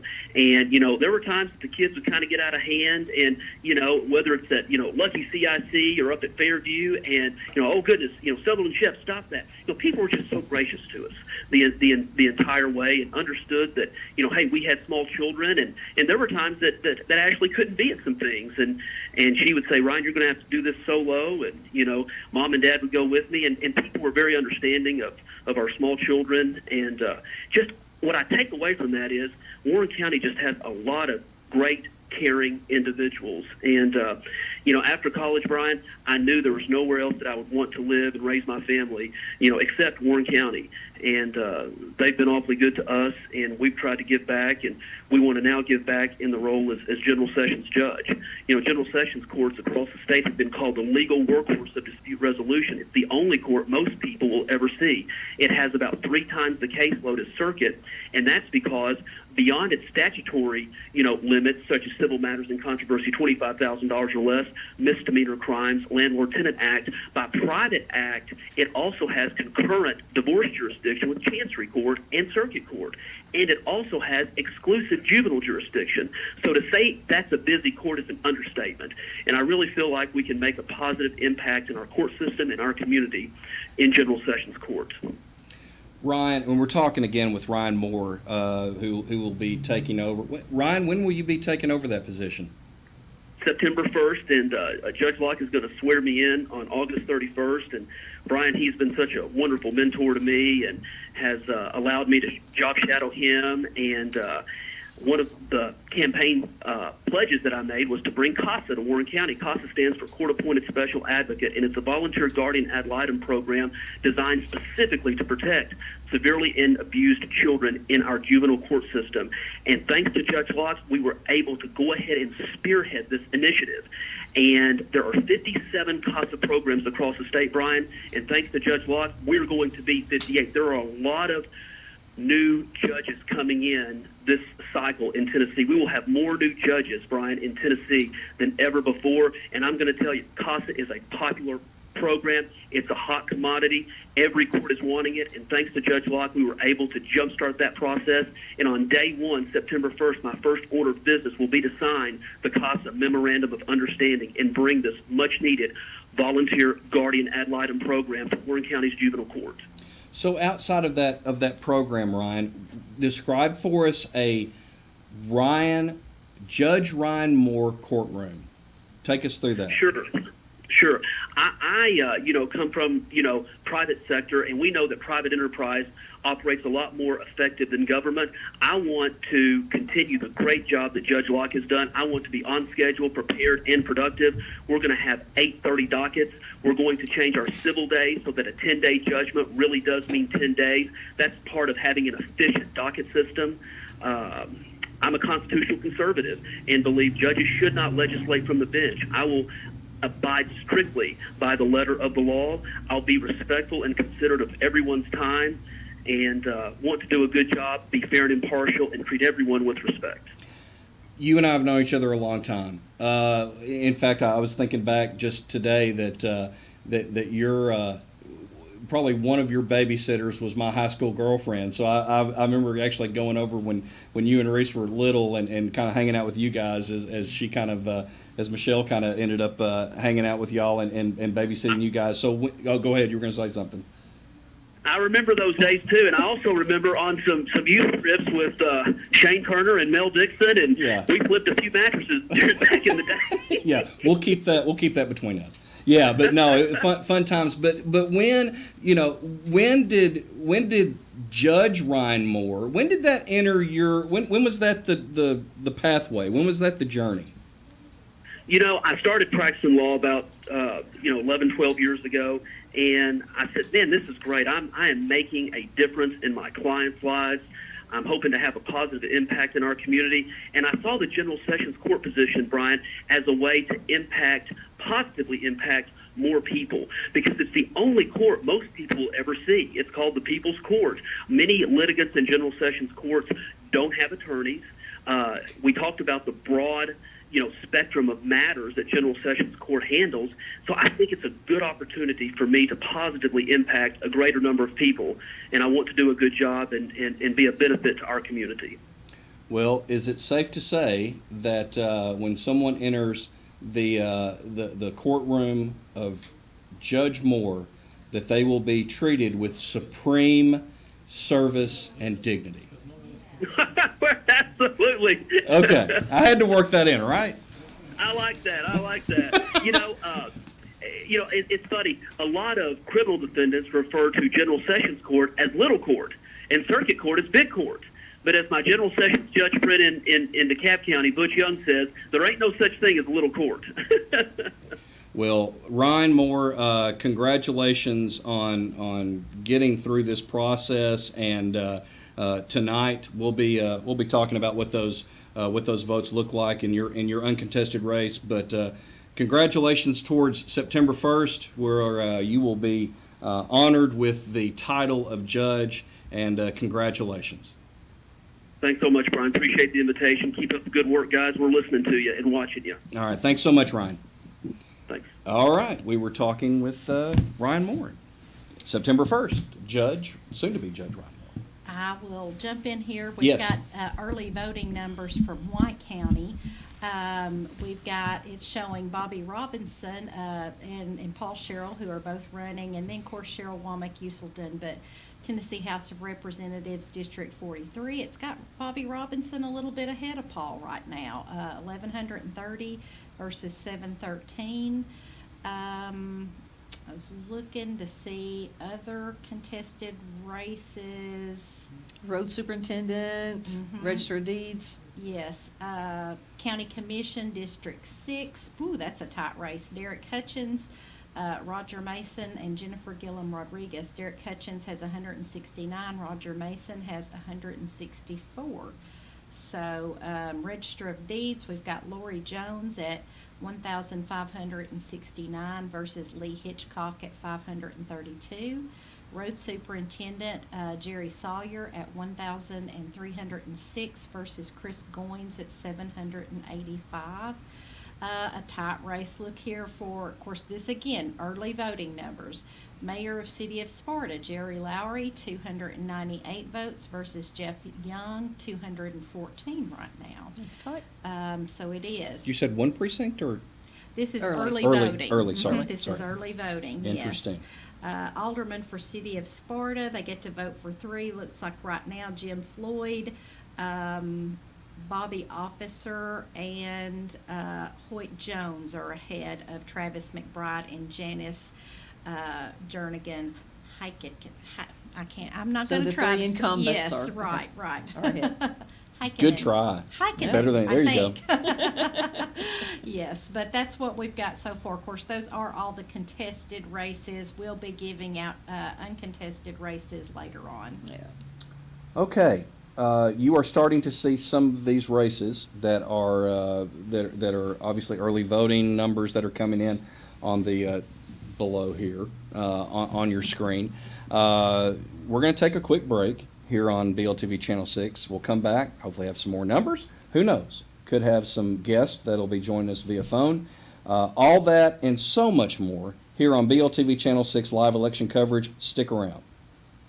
Did you know that the Don't do world's nothing, finest honey. brands of home furnishings are available right here in McMinnville? Brands like Lazy Boy, Restonic, Groy Hill, Sealy, Lane, and dozens more are right here and ready for your home at Barr's Fine Home Furnishings. You see, there's just no reason to drive long distances for the best. And Barr's has been making quality home furnishings affordable for over 50 years. Come see us today and enjoy furniture shopping. We're Barr's Fine Home Furnishings on Bershua Street in McMinnville.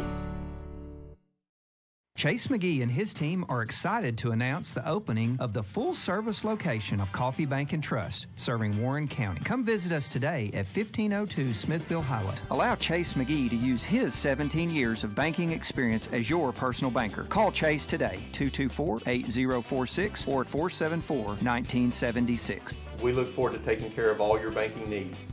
Coffee Bank and Trust, a division of Coffee County Bank, member FDIC.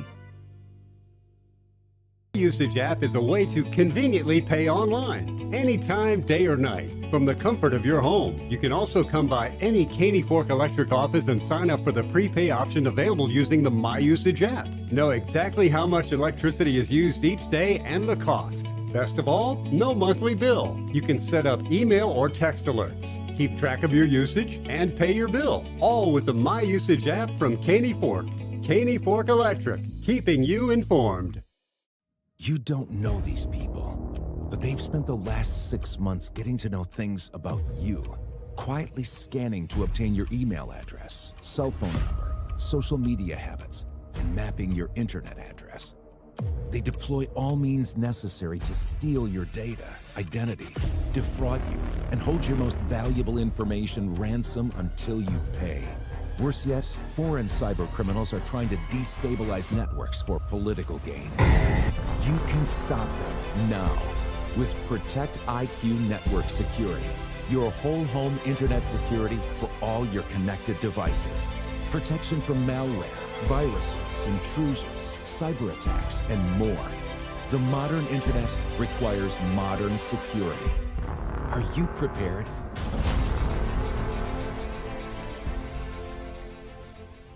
Here's to the grown-ups. Your car is now your office. Stage, nursery, Sorry, Erie Insurance offers products that lots of other companies don't. That's a big deal, and it's a good deal, too. And with Erie, you get your own independent agent, not a giant corporate call center or some online robot. You meet with a real person, like this. Your local Erie agent is Douglas and Lanier Agency, 931-474-0044, or go to dandellagency.com. Erie Insurance.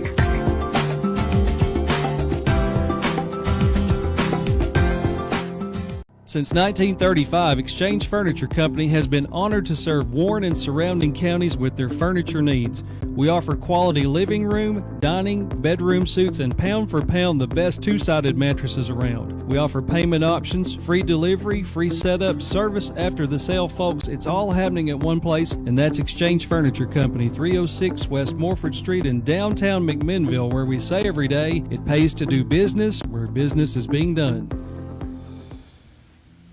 We're back. Thanks for joining us again. Jody Sliger, Karen Wilson, Brian Kell. We are getting some numbers in. All of our folks at all the different election commissions that we're at are getting their information and getting that into us, and we are compiling I was almost trying to think of a Ric Flair reference there. Styling, profiling, compiling, that kind of stuff. We are getting a lot of questions about Yeah. Warren County as to why we don't, we don't have numbers yet for Warren County. I'm sure they're probably trickling in a precinct at a time. So once our spreadsheets have numbers from the election commission, we will start giving those. So it's not that we don't have, we don't have them from the election commission yet. And I'll say this too, and it's my wife. She's not going to lie, unless it comes down to my socks or something like that. But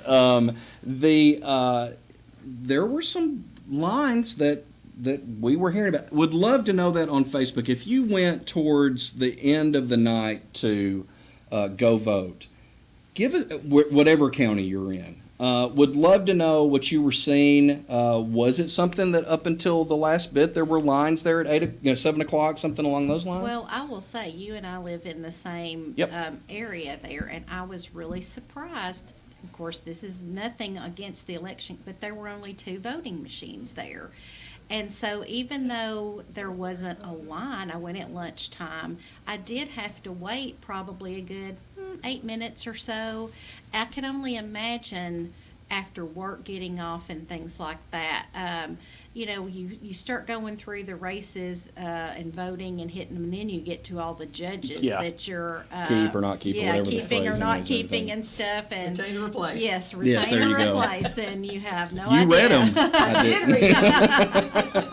I should have called you and said, Yes, what I does should this have mean? too. But with only 2 machines at that particular precinct, Sure. I could see how things get slowed down. So, regardless of what county you're in, very curious, and we probably should have asked this at 7 o'clock.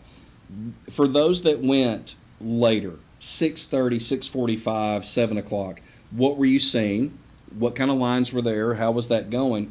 Because like we said, I've just got one story, and let's face it, we say it every time. Whether I was saying it on radio 10 years ago or 20 years ago or now, it takes time, and it's a process. And obviously, we've seen some numbers come in from White. We've seen numbers come in from Coffee. We've seen some numbers come in from Cumberland.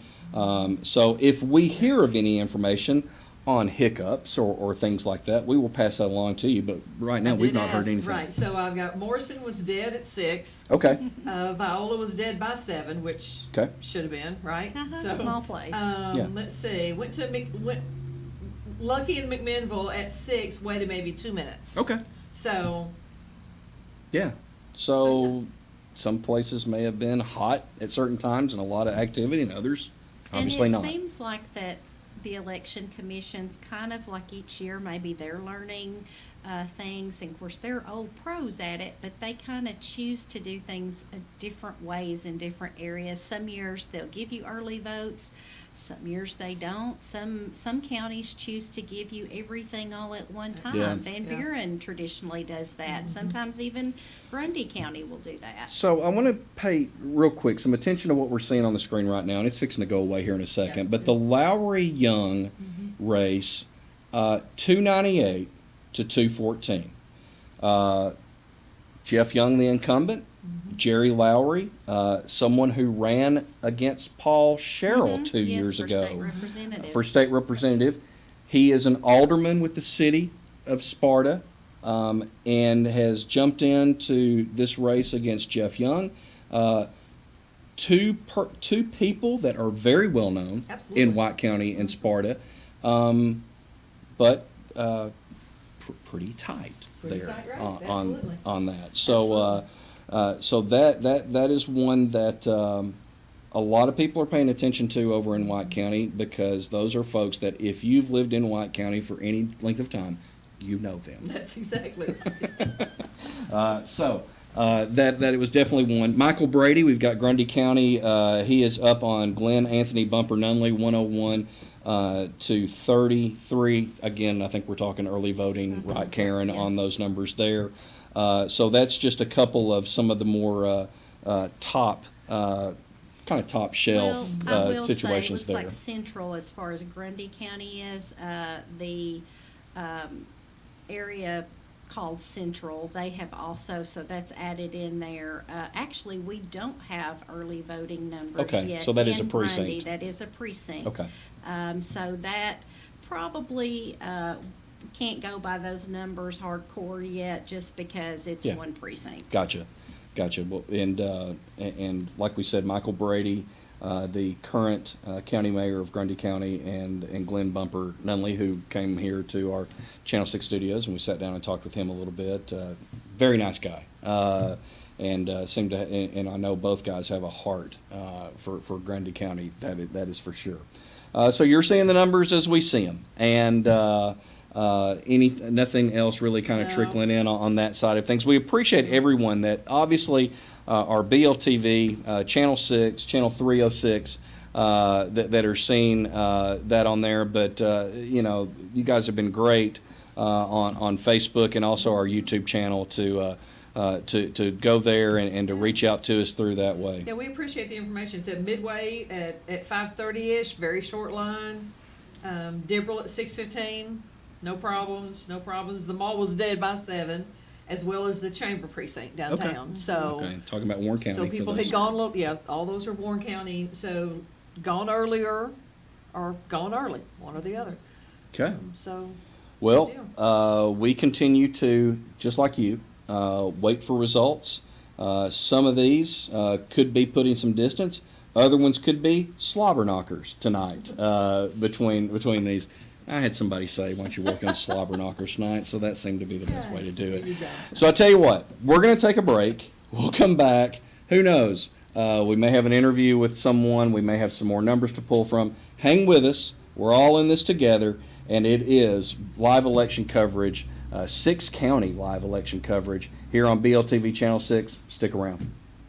Chase McGee and his team are excited to announce the opening of the full-service location of Coffee Bank and Trust, serving Warren County. Come visit us today at 1502 Smithville Highway. Allow Chase McGee to use his 17 years of banking experience as your personal banker. Call Chase today, 224-8046 or 474-1976. We look forward to taking care of all your banking needs. Coffee Bank and Trust, a division of Coffee County Bank, member FDIC. Since 1935, Exchange Furniture Company has been honored to serve Warren and surrounding counties with their furniture needs. We offer quality living room, dining, bedroom suites, and pound for pound the best two-sided mattresses around. We offer payment options, free delivery, free setup, service after the sale, folks. It's all happening at one place, and that's Exchange Furniture Company, 306 West Morford Street in downtown McMinnville, where we say every day, it pays to do business where business is being done.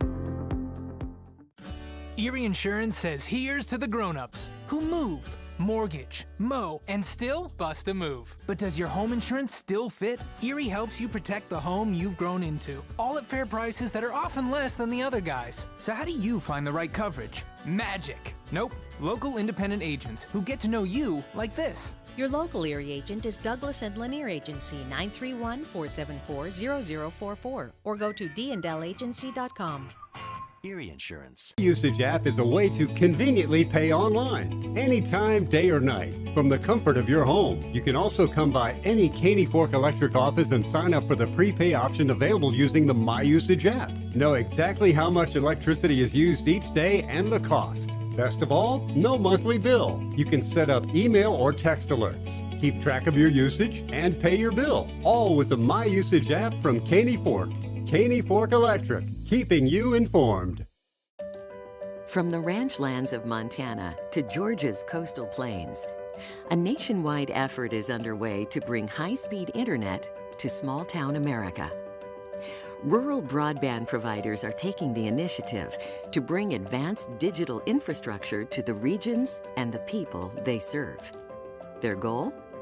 To enhance quality of life by creating smart rural communities, which utilize a robust fiber network to jumpstart economic growth and improve access to first-rate education, healthcare, and government services. The work is far from over. Together, rural Americans will continue to drive growth and create opportunities by partnering with local telecom providers to build thriving, smart rural communities. And it all starts with the transformative power of rural broadband networks. Did you know that the world's finest brands of home furnishings are available right here in McMinnville? Brands like Lazy Boy, Restonic, Groy Hill, Sealy, Lane, and dozens more are right here and ready for your home at Barr's Fine Home Furnishings. You see, there's just no reason to drive long distances for the best. And Barr's has been making quality home furnishings affordable for over 50 years. Come see us today and enjoy furniture shopping. We're Barr's Fine Home Furnishings on Bershua Street in McMinnville.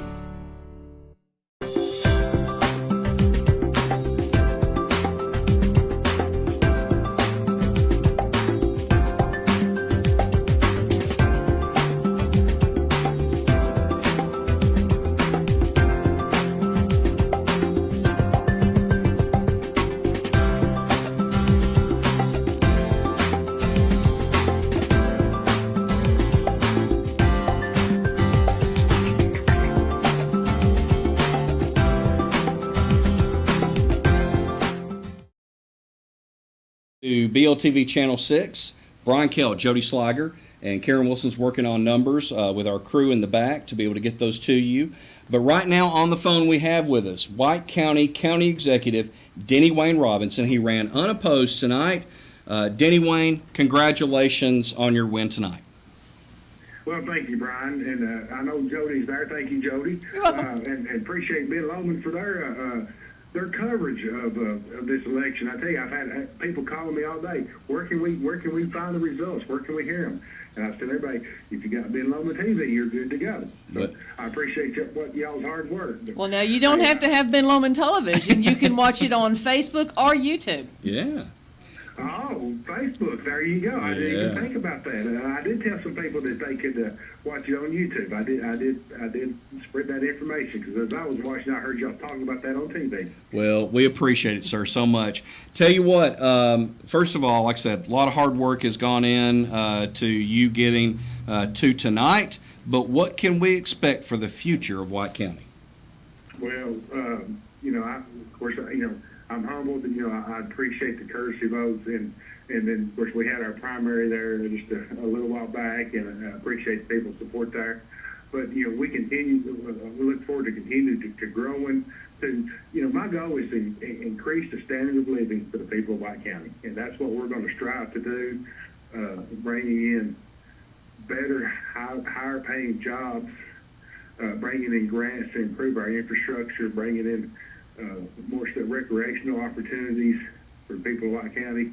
It's just going to be an exciting next 4 years, and I can't wait to hit the ground running.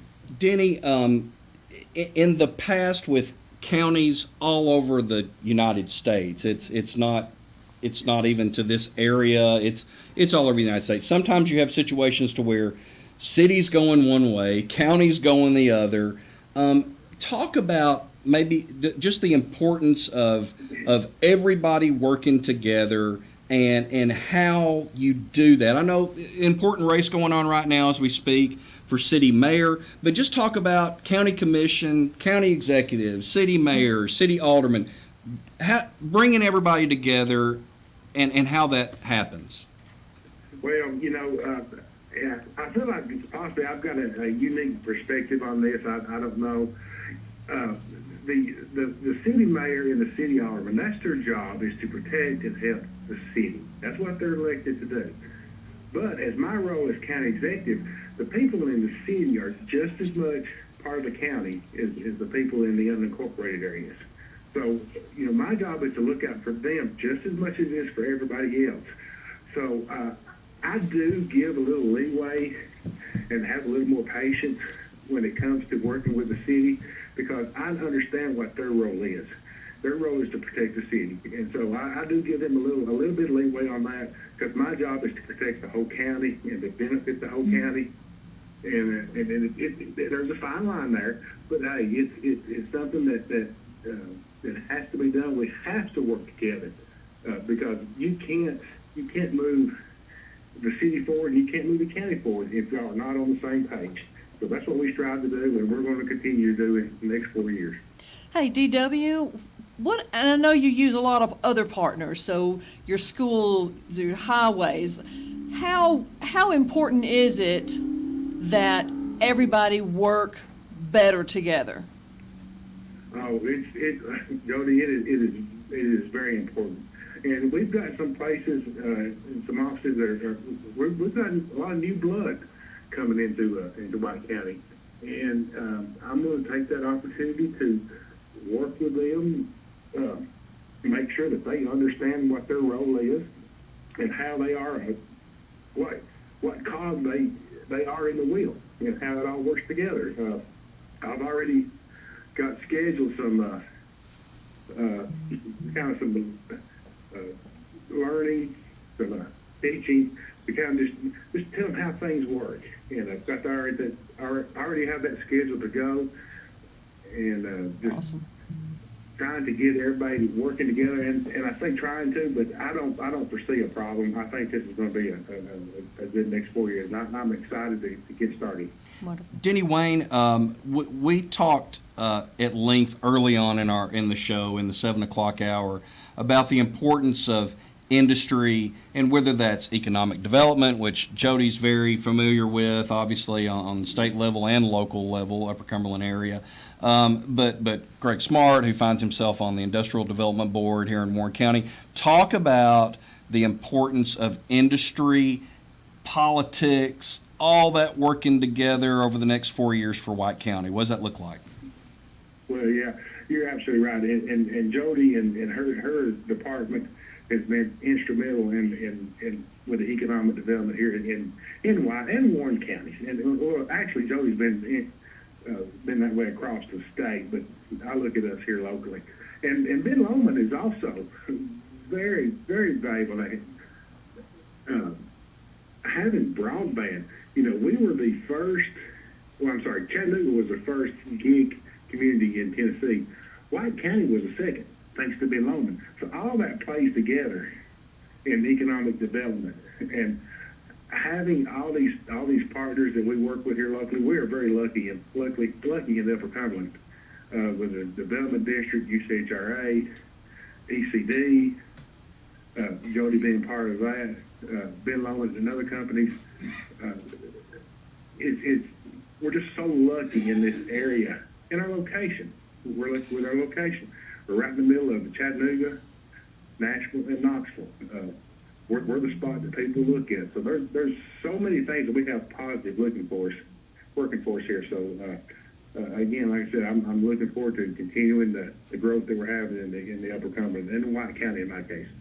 Well, Denny Wayne Robinson, another term is White County County Executive. We want to thank you for joining us here on BLTV Channel 6, and we'll look forward to talking with you in many different ways here on Channel 6 over the next 4 years to come. Brian, I hope to talk to you again soon. And you too, Jody. See ya. All right. Thanks so much. That is Denny Wayne Robinson, again, White County County Executive. Just great guy. We have county executives in some counties, Yes. county mayors in others. It's the same role. Yeah. It's just, In case somebody, I'm glad you mentioned that, in case you're wondering. in case you're wondering, it's the same role. It's just they use different names. Mm-hmm. Yeah, Warren County tends to be a county executive, White County, but then you get to Grundy County, it's a mayor, and you get to Van Buren County, I think it's county mayor. Yeah, so it's just a preference thing. Yeah. Same thing. Yep.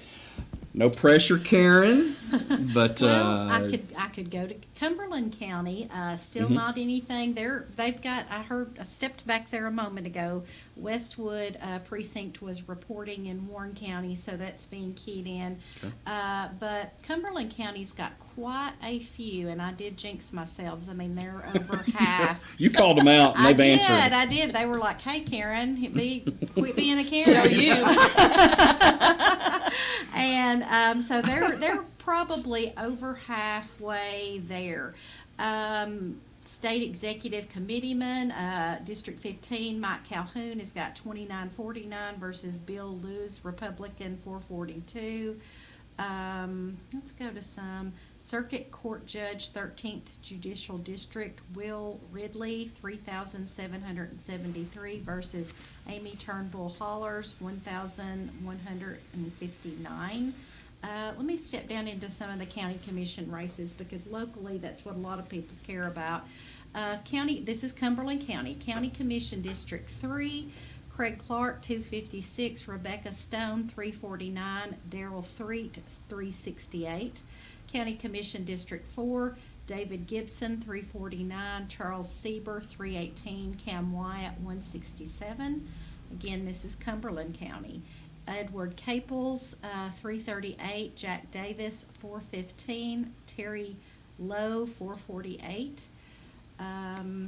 County Commission District 7, I am only reporting contested races. Right. Mark Baldwin, 180, Jerry Cooper, 188, Jeff Lane, 94, County Commission District 8, Timothy Claflin, 363, Deborah Holbrook, 370, Greg Maxwell, 637, Denny Rector, 143. General Sessions Judge, I'm sure this is a race that everyone is very interested in. Amanda Worley, Republican, has 3,889 votes versus Holly Lee, an independent, 1,313. Again, this is about half the precincts reporting in at this time. Register of Deeds, Trey Curley, 2,958. Judy Graham Swallows, 2,485. School Board District 3, Cumberland County, Cheryl Nichols is ahead of Nicholas Rummel at 479. School Board District 5, 508, Nicholas J. Davis, Chris Seals, 264, and School Board District 7, Becky Hamby at 240, Patricia Lewis at 56. Again, we will go through the uncontested races at the kind of at the close of the hour, but for now, that's what we have as far as contested races go. And let me see if anything has developed in Warren County since we were in Cumberland County. I'm hearing from the boss man that Westwood may be in there. Okay. While you look for I that. see Oh, so that. you've got Okay, it. Let's go for it. I do have that. Go down to the contested races. Westwood in Warren County, correct? Okay, yes, Church Westwood Christ. in Warren County. Bobby Robinson, 106. Paul Sherrill, 119. Cheryl Uselton, 48. Go in. Scott Horton, Circuit Court Judge, District 31, 109. Bart Stanley, 229. Here's a big race. This is one precinct. District Attorney General, District 31, Chris Stanford, 210, Lisa Zabionis, 131, County Executive Terry Bell, ooh, this is tight, 162, Jimmy Haley, 184. That area there is District 3. and they're still waiting on Smart Baptist. So this is only Westwood Church for their district right now. Again, you could vote for two commissioners for this area. Chris Rippey is at 189, Michael Shane Wilcher at 116, and Casey Owens at 174. So it looks like that's going to be a tight race. Yeah. Still waiting on Smart Baptist, though, 3-2 to report on that. So a couple of key things from this first, we've talked about a lot of different counties because of these. We haven't had a chance to talk about Warren. Make sure I wrote this down correctly. So we got, make sure I got this right. Okay, Haley at 184, again, Westwood, one precinct. Bell at 162. Okay, Yes. so basically 22 votes separating those two. Yes, let's go on down to sheriff, because that's a big race. Jackie Matheny Jr. at 157, Tommy Myers at 188. County clerk, Holly Goolsby Hodges, 114, Lisa Scott at 222. School Board District 1, which that actually does, that is a bit confusing, but District 3 is part of the School Board District 1. James Bennett, 161, Diane Starkey, 153, so that's a pretty tight race there. It looks like that is it so far in Warren County for contested races. Let me tell you the difference what 4 years can make in Terry Bell's case. 4 years ago at Westwood, Haley gets 104 votes, Bell 24. 4 years later, Bell at 162, Haley at 184. Watch out. This is it's one precinct, but just in comparison, that was it was a shellacking at that one precinct on Haley on Bell. It's gone from a shellacking to very tight, one precinct. We'll find others there as they come in. Stanford, you said at 210. Yes. Lisa Z at 131. Let me check that. I was thinking it was a little more than that. Okay, I'll go back maybe in. I did write that down wrong. Yes, 131, you're correct. Okay. Again, another race that a lot of focus has been put on. One precinct. We see where we go. It's all we got to chew on right now, so we're gonna chew on it. And then the other one I think that you mentioned, Scott Horton at 109, Bart Stanley 229. Yeah, Okay. which that's a good showing from Horton. Yeah. You know, that's one precinct, that's a good showing. You know, it's something to think about. Are people voting according to their party lines on a local level? That is just... And when he talked about how many people had voted last year in that one precinct. Oh, yeah. The Huge numbers are phenomenal. Huge jump. Huge You jump. know, for a long time, I don't know, it's a trend to consider that many people ran as an independent. It was like, and people would actually say, I'm voting for the best person for the job. And they would probably almost brag that they were an independent. They were an independent thinker. They went either way.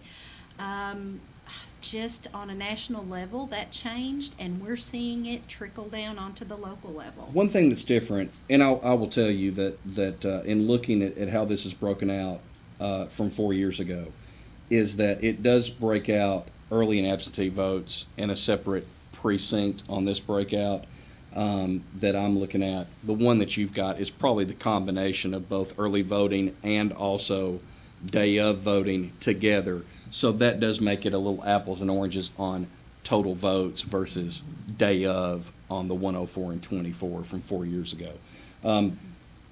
So numbers are starting to come in. We're going to take a break. We'll hopefully have some more numbers to be able to share with you. Stay tuned. It's just getting started for a lot of counties as we tend to get these in. You are watching live election coverage on BOTV Channel 6.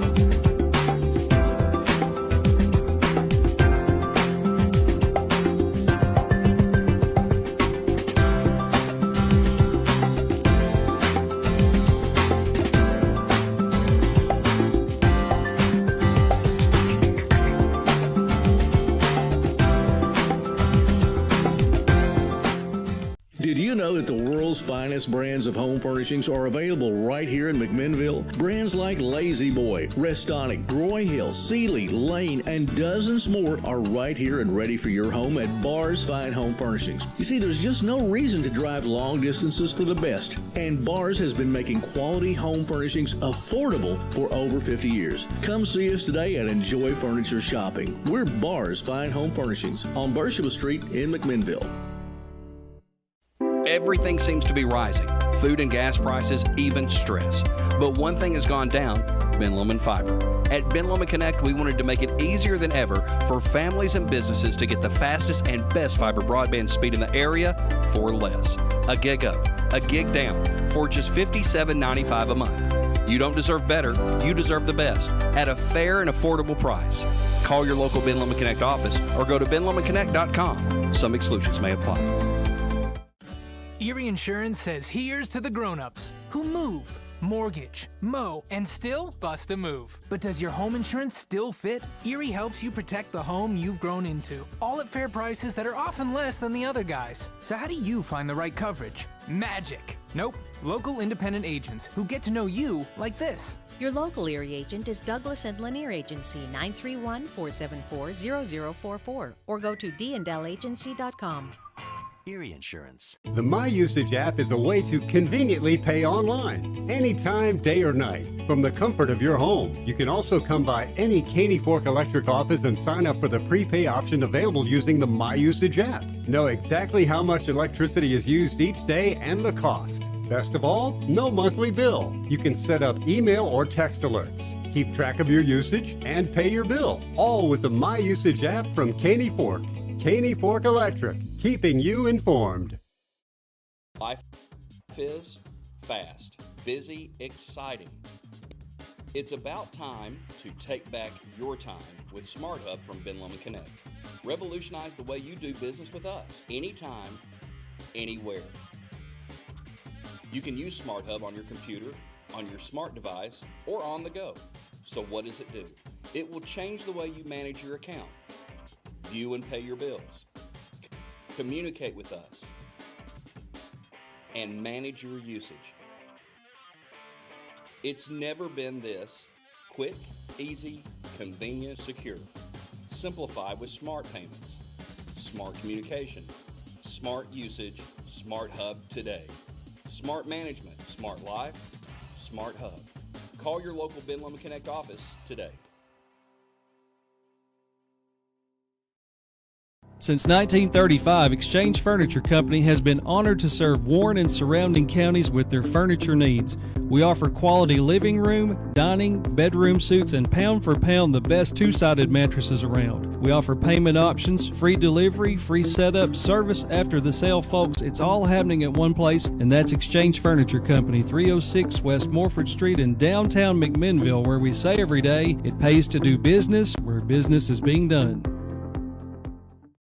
Chase McGee and his team are excited to announce the opening of the full-service location of Coffee Bank and Trust, serving Warren County. Come visit us today at 1502 Smithville Highway. Allow Chase McGee to use his 17 years of banking experience as your personal banker. Call Chase today, 224-8046 or 474-1976. We look forward to taking care of all your banking needs.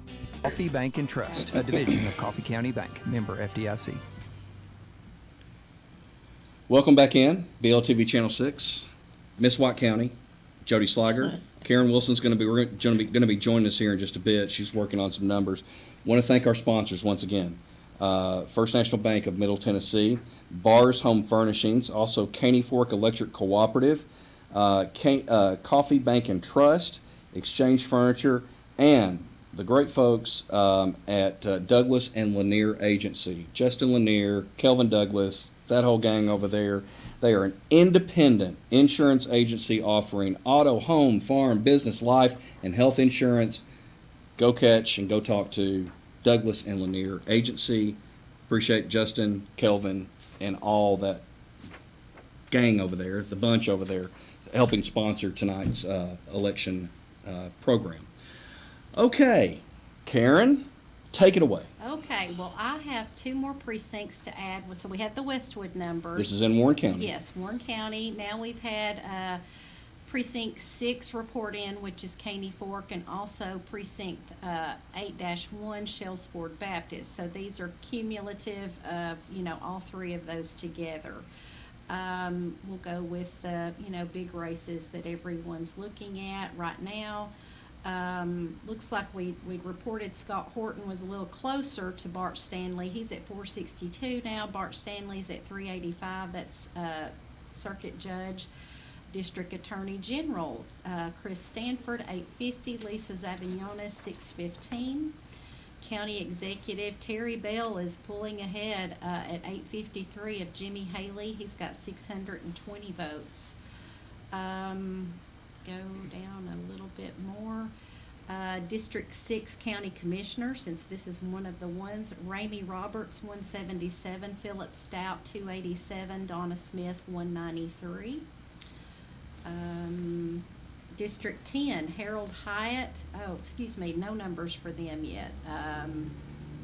Go down to Sheriff, Jackie Matheny Jr. at 711 and Tommy Myers at 763. Wow. Yeah. Holly Goolsby Hodges, County Clerk, 432. Lisa Scott still leading her at 984. I think we've already covered that one. So that's about it right now, other than there may be some interest in District 8 Constable. Carl V. Day at 131 versus Brandon Wanamaker is leading at 395.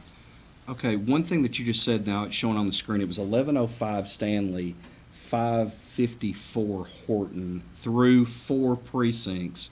You can also see on the screen right now that Stanford has at least a over 300 vote lead with 4 precincts out of 20 in Warren County.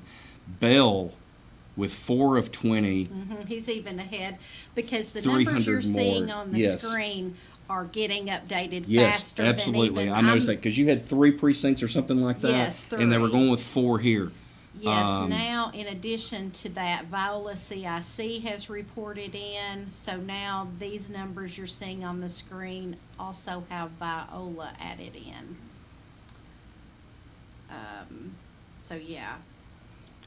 I'm watching just probably as folks at home are watching because we're just now moving into Warren County with some of these numbers, so forgive me. Okay, so Rippey right now is your top vote getter in District 3. We know that's one of 2 districts there. Yes, and Michael Casey Shane Owens Wiltshire is- being a former commissioner who's looking to try to get back on. Casey Owens being the one that is currently on that. Joseph Stotts had to step down from that position as his when he ran for county executive on the Republican side in the primary in May. Looks like also for District 9, we've got county commission votes. Stephen Helton at 152, Stephen Potter 116, Carlene Brown 57. So, Carlene has held that spot for several years now. This may be a bit of an upset as far as that goes. We're right now seeing District 6, Philip Stout. This is one of 1 reporting. Did they select 2? They do select 2. They do. Yes. They do. It could be there's maybe a little something with the precincts reporting numbers. We'll check on that because there is more than. Well, that may may take be into one- consideration there's only 1 in that district, 1 precinct of 1. That's I yeah. see, That's one thing. I yes. think that's one of the few ones Yes. that is one of 1. Yes. In that, if that is the case, is that one including? I guess that's including early voting and everything together, as they present those out. That race could be over.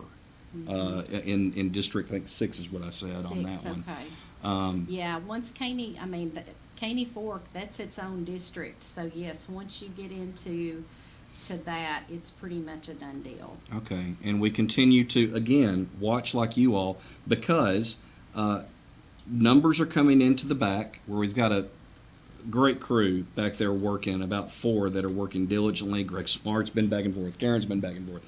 And so there are times that even while Karen is talking about numbers, that those are being updated. Jackie Matheny Jr., 842.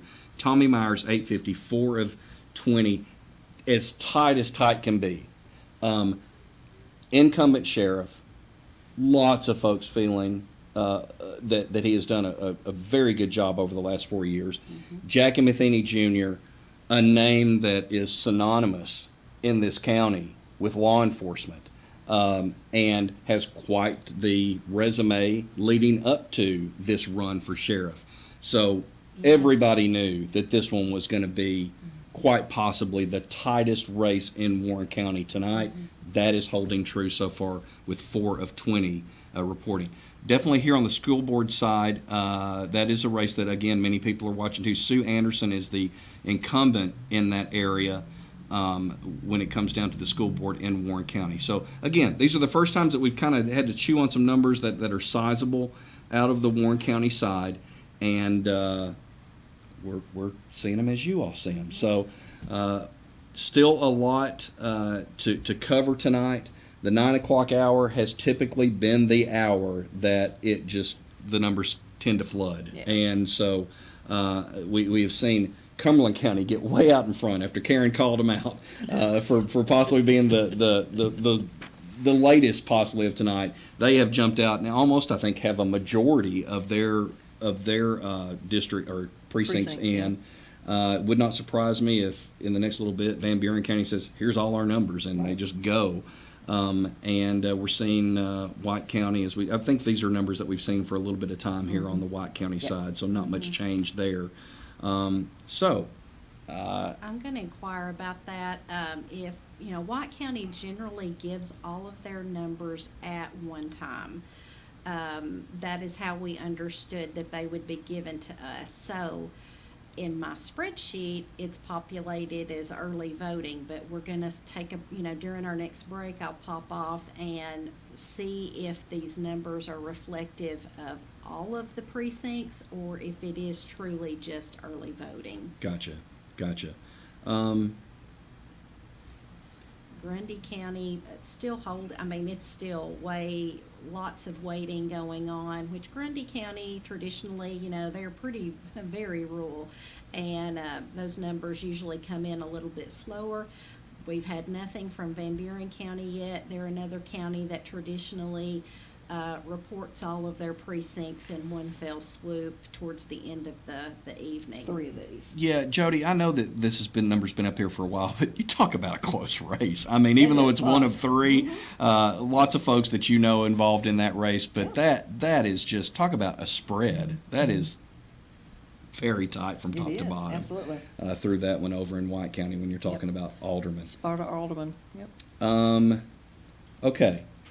Besides us basically sitting here and looking at these numbers with you all, let's do this. Are we able to take a break? I didn't know if, okay, so I didn't know if he's in there or not. Kelvin is manning the board, but there's a huge TV screen between us and him. Are you feeling like? I could go through some more Cumberland County because they are starting to come in. Oh yeah, they probably have maybe 5 left to report out. Boy, they're just showing out in front of you, aren't they? They are. They've got a lot of districts there, and no fault of that. I mean, they've got a lot of precincts there. So I'll go through some of Cumberland County numbers since we haven't seen those in a while. County Commission District 3, Craig Clark 533, Rebecca Stone 704, Darrell Threet 745. County Commission District 4, looks like David Gibson is ahead at 559, Charles Sieber 471, and Cam White 282. County Commission District 5, Caples 405, Davis 615, Lowe 659. County Commission District 7, Baldwin 180, Cooper 188, Lane 94. County Commission District 8, Claflin 363. Again, this is Cumberland County. Holbrook 370, Maxwell 637, and Rector 143. Looks like the big race for the night for this also is General Sessions Judge Worley at 5,989 and Lee at 2,097. Register of Deeds Trey Curley 4,992. Swallows at 3,588. School Board District 3, Nichols 978, Rummel 186, District 5, Davis 718, Seals 340, District 7, Hamby's at 240, and Lewis at 56. Again, this is Cumberland County. Okay, thank you, Karen. Me and you have heard from GM CEO Smart Yep. that White is done. Now, I'm asking this off camera. Done meaning they are putting in the final numbers. Okay, so that answers our question. Oh, that they are putting them in. No, that what's in there is done. Okay, so even though you see one of 12 or anything like that, the numbers that are there are the final numbers for White County, period. Okay, so White County is put to bed. So tell you what let's do. Knowing that, we're going to take a quick break here, come back, assess the finality of races in White County and talk about that. Hopefully have some more coming in from Warren and Van Buren and others. Lots of folks are working hard to bring you this information, folks, and so hang with us as we've got a pretty exciting, or lots of exciting races going on. It is election coverage night here on BLTV Channel 6.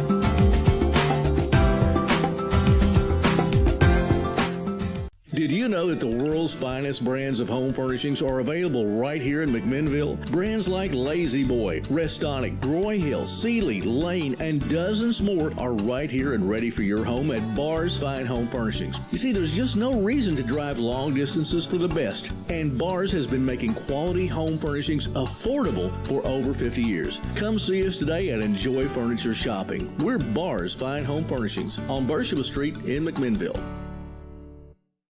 Everything seems to be rising. Food and gas prices, even stress. But one thing has gone down, Ben Lomand Fiber. At Ben Lomand Connect, we wanted to make it easier than ever for families and businesses to get the fastest and best fiber broadband speed in the area for less. A gig up, a gig down for just $57.95 a month. You don't deserve better, you deserve the best at a fair and affordable price.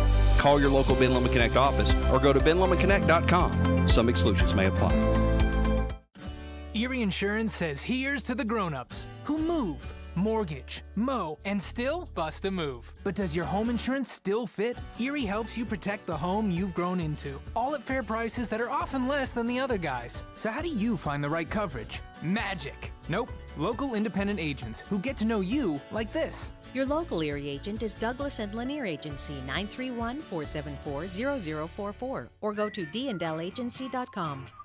Erie Insurance. The My Usage app is a way to conveniently pay online, anytime, day or night, from the comfort of your home. You can also come by any Caney Fork Electric office and sign up for the prepay option available using the My Usage app. Know exactly how much electricity is used each day and the cost. Best of all, no monthly bill. You can set up email or text alerts, keep track of your usage, and pay your bill, all with the My Usage app from Caney Fork. Caney Fork Electric, keeping you informed. Life is fast, busy, exciting. It's about time to take back your time with Smart Hub from Ben Lomand Connect. Revolutionize the way you do business with us, anytime, anywhere. You can use Smart Hub on your computer, on your smart device, or on the go. So what does it do? It will change the way you manage your account, view and pay your bills, communicate with us, and manage your usage. It's never been this quick, easy, convenient, secure. Simplify with smart payments, smart communication, smart usage, Smart Hub today. Smart management, smart life, Smart Hub. Call your local Ben Lomand Connect office today. Since 1935, Exchange Furniture Company has been honored to serve Warren and surrounding counties with their furniture needs. We offer quality living room, dining, bedroom suites, and pound for pound the best two-sided mattresses around. We offer payment options, free delivery, free setup, service after the sale, folks. It's all happening at one place, and that's Exchange Furniture Company, 306 West Morford Street in downtown McMinnville, where we say every day, it pays to do business where business is being done. Chase McGee and his team are excited to announce the opening of the full-service location of Coffee Bank and Trust, serving Warren County. Come visit us today at 1502 Smithville Highway. Allow Chase McGee to use his 17 years of banking experience as your personal banker. Call Chase today, 224-8046 or 474-1976. We look forward to taking care of all your banking needs. Coffee Bank and Trust, a division of Coffee County Bank, member FDIC.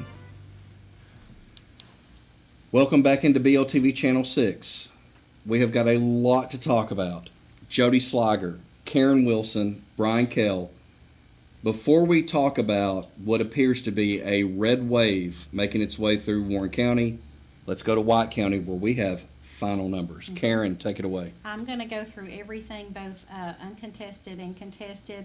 Governor Bill Lee, 3,078, of course. John Rose, Republican, 2927. Paul Bailey had 3,152 votes. Bobby Robinson has upset as far as that goes. In White Paul County. Sherrill in White County, 2,165. Paul Sherrill, 1,432.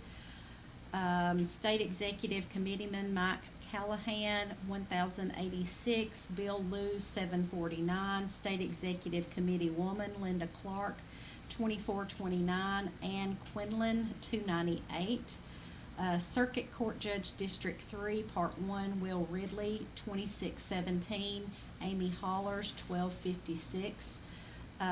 Circuit Court Judge District 3, Part 2, Carolyn Knight, 3,150. Chancellor District 13, Ronald Thurman, 2986.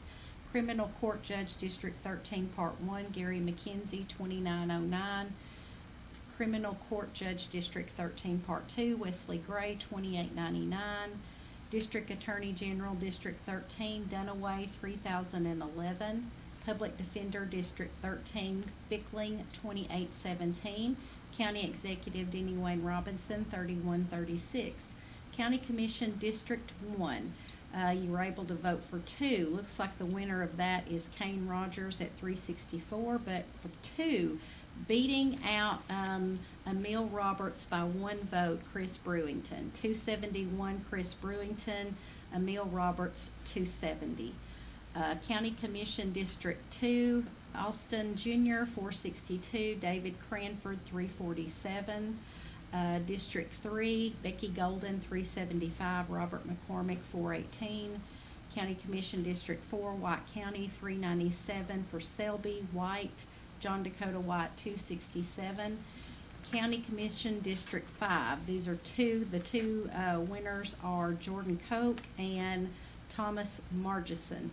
County Commission District 6, the winner is Derek Hutchins and Roger Mason Jr. County Commission District 7, Larry Daniels and Kyle Goff. County Trustee, Catherine Passons Adcock. General Sessions Judge, John Meadows. Sheriff Steve Page, 3,348. Circuit Court Clerk, Beverly Jolly, 3538. County Court Clerk, Sasha Wilson, 3582. Register of Deeds, Lori Jones, 3,113. Lee Hitchcock, 1,088. Road Superintendent, Jerry Sawyer, 2646. Chris Goins, 1518. School Board District 5, Jason McDonald, 420. School Board District 6, 426. School Board District 7, Kenneth Robinson, 425. Looks like the city of Sparta has a new mayor, Jerry Lowry at 539, Jeff Young at 370.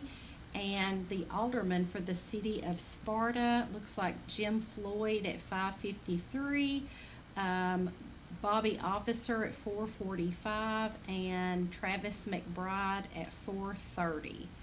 So Janice Jernigan and Hoyt Jones did not receive those two. So that is everybody that's both contested and uncontested races in White County. That's our final numbers. Karen, tremendous job.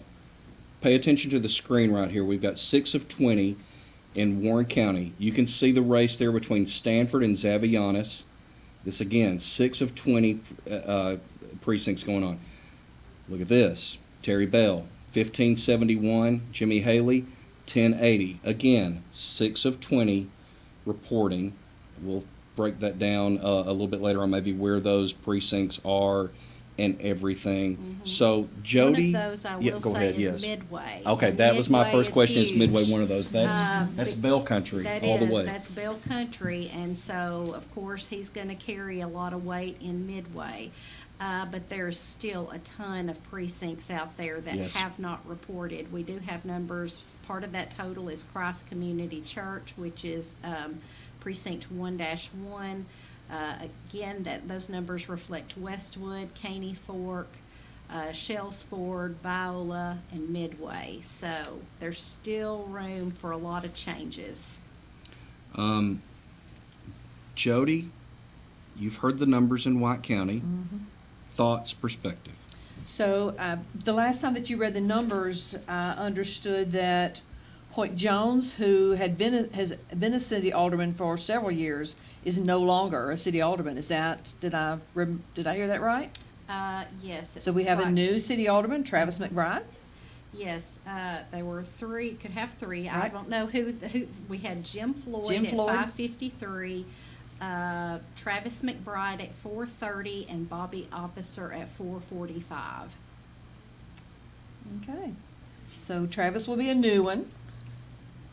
Both Jim and Bobby have been aldermen in the past. Okay. Okay. What about the city mayor? Yeah. Talk about that a little bit. What's So I like both of these guys. We will see how this all works out.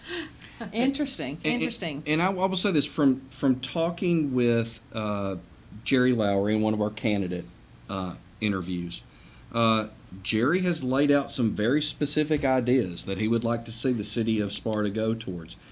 He's also someone, by his own admission, ask a lot of questions.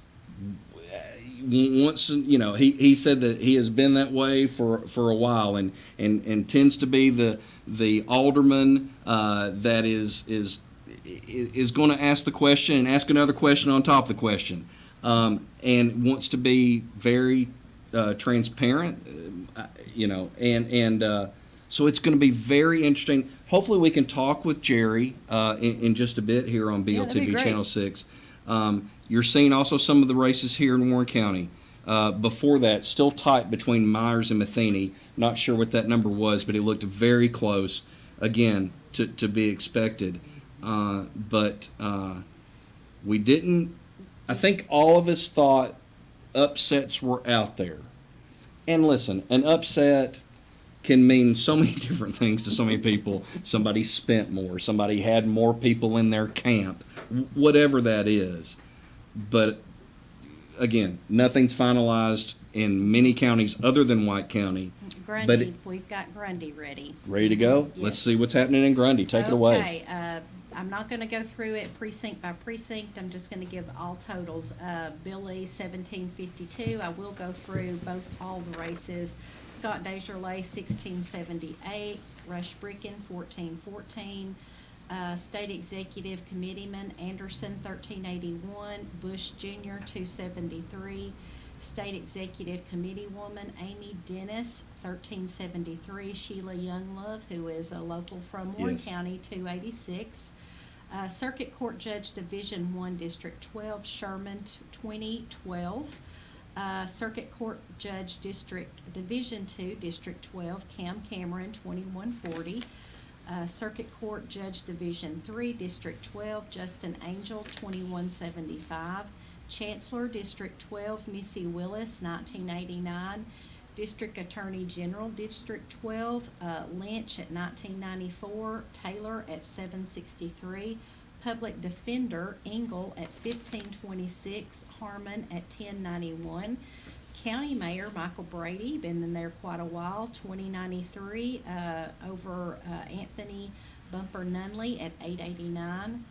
County Commissioner District 1, 3 of these, so the top are Danny Lusk at 638, then Mike Cordell 603, and then David Lockhart at 559. So they beat out Stacy Lee. She had, or he or she, I'm not sure which, 410. County Commission District 2, Rooster Brewer 700, Kelly Gibbs 802, Matthew Lane 671. County Commissioner District 3, Grundy County, Griswold 566. Hutchinson, 695, Rogers, 550. These are some of the uncontested races. County Trustee McCullough, 2568. General Sessions Judge Anderson, 2473. Okay, here we go to the big one. Sheriff Clint Schrum, 1455, upset by Heath Gunner at 1618. Circuit Court Clerk Parsons, 996. Penny Smart Sons, 2067. County Clerk D.D. Hawk, 1208. Tammy Sholey, 1879. Register of Deeds, Gail Van Hoosier, 2648. Road Superintendent Fultz, 1862. Turkey Hargis, 1165. School Board District 1, Dickerson, 699. Lusk, 736. School Board District 2, Broome, 713. Smith, 286. School Board District 3 had 4 people running in this race. They got to vote for 2. So the winner is Nelda Stiefel, 604. The next one is, the next seat goes to Doyle Schrum at 377, beating out James Everett Meeks at 244 and Kofelt at 276. Constable District 1, Boyd, 788. Constable District 2, Summers, 855. Constable District 3, D'Amata, 670. Mayor Greatley Logger, Rollins, 362. Alderman Greatley Logger, Michael Jones, 292. And Nolan, 302. Thank you, Karen. I want to say this real quick. Congrats to Heath Gunner, the pride of Barker's Cove. If you want to know some more about Heath Gunner, we have got a candidate interview with him. Go to our Ben Lomand Connect YouTube channel, and you can see an interview that we did with Heath, in which he went into himself, where he'd like to see things go, but you can check that out there. Also, too, want to take this time, I know it's somebody that we had a chance over the last 4 years or even more here at Ben Lomand Connect to salute Clint Schrum. And the job that he and his bunch have done in Grundy County. I think we found ourselves doing some shows with him, table talk over the year, and so with both of those, wish them the best. Both Heath Gunner as he looks to take over as sheriff in Grundy County, and as Clint Schrum moves on to other things in his career. Both appear to have known Clint a little longer. Fine man. And Heath, somebody who seemed to be a very, very nice guy and a great guy as he sat down with us. Take a look at that if you want to learn more about Heath Gunner at our Ben Lomand Connect YouTube channel. And Go you're ahead. seeing up here on screen Van Buren County. These are final totals for Van Buren County. Bill Lee, 1176. John Rose, 944. Paul Bailey, 1022. Tennessee House Representative District 31, Travis, 920. Brown, 172. State Executive Committeeman Callahan, 734. Lewis, 153. State Executive Committee Woman Linda Clark, 948. Ann Quinlan, 166. Circuit Court Judge, 31st District, Scott Horton, 688. Bart Stanley, 1221. Oh, here's a good one. District Attorney General, 31st District, Chris Stanford takes Van Buren County at 1,078 versus Lisa Z at 905. So that's a big upset in Van Buren County. John Parton, Public Defender, 1453. County Mayor, Jessica Grissom, 653. Kelly Dishman, 370. David Sullivan, longtime employee of Caney Fork, 1,018 is our new county mayor in Van Buren County. County Commission District 1, Cale Crane, 196, Rachel Gossett, 45, Brian Hickerson, 164, and Dusty Madewell, 201. So that would mean Madewell and Crane are the two District 1 County Commissioners. County Commissioner District 2, Michael Chandler, 169, Virginia Evans, 72, Terry Hodges, 191, Bill Mosley, 161, and Plunkett at 44. So looks like Hodges and Chandler are District 2 Commissioners. District 3, Chandler, 115, Hickey, 143, Winkle, 95, and Wall, 117. We have to make a shout out to the two most unusual names of election night. Love them. Rip Van Winkle and Brick Wall. And actually, two of those, Terry Hickey got a seat, and so did Brick Wall got the other seat. So that's interesting. He's an independent, so I'd like to meet that man. You're not going through Brick Wall. No. At all. There's got to be a story behind that name, Yes. and we must know. Yes. County Commissioner District 4, Bailey, 72, Denny, 197, Grissom, 136, Hunt, 24, Smith, 189. So looks like Smith and Denny are the District 4 County Commissioners. In Van Buren County, County Commissioner District 5, Blair, 97, Chamberlain, 89, DeLong, 255, Jordan DeLong, we know him, Perez, Yes, we do. 58, and Michael Tyler Woodley, 108. So looks like District 5 Commissioner is Jordan DeLong and Woodley. So trustee in Van Buren County, Crane, 616, Starkey, 700, and Beth Mooneyham Simmons, 708. So Miss Beth, who's helped us with the Van Buren County Media Club at the high school for years. We're going to lose Miss Beth. She's our new county trustee. General Sessions Judge John Meadows, 1445. Sheriff Evans, 685. Brock, 1393. Circuit Court Clerk Moore, 521. Mooneyham, 713. Simmons, 781. County Clerk Lisa Rigsby, 1648. Register of Deeds Shockley, 1354. Lee, 624. Superintendent of Roads Oaks, 1766.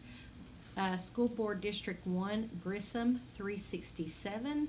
District 4 Shockey, 333. District 5 School Board Cole, 307. Constable District 2 Kirby, 322.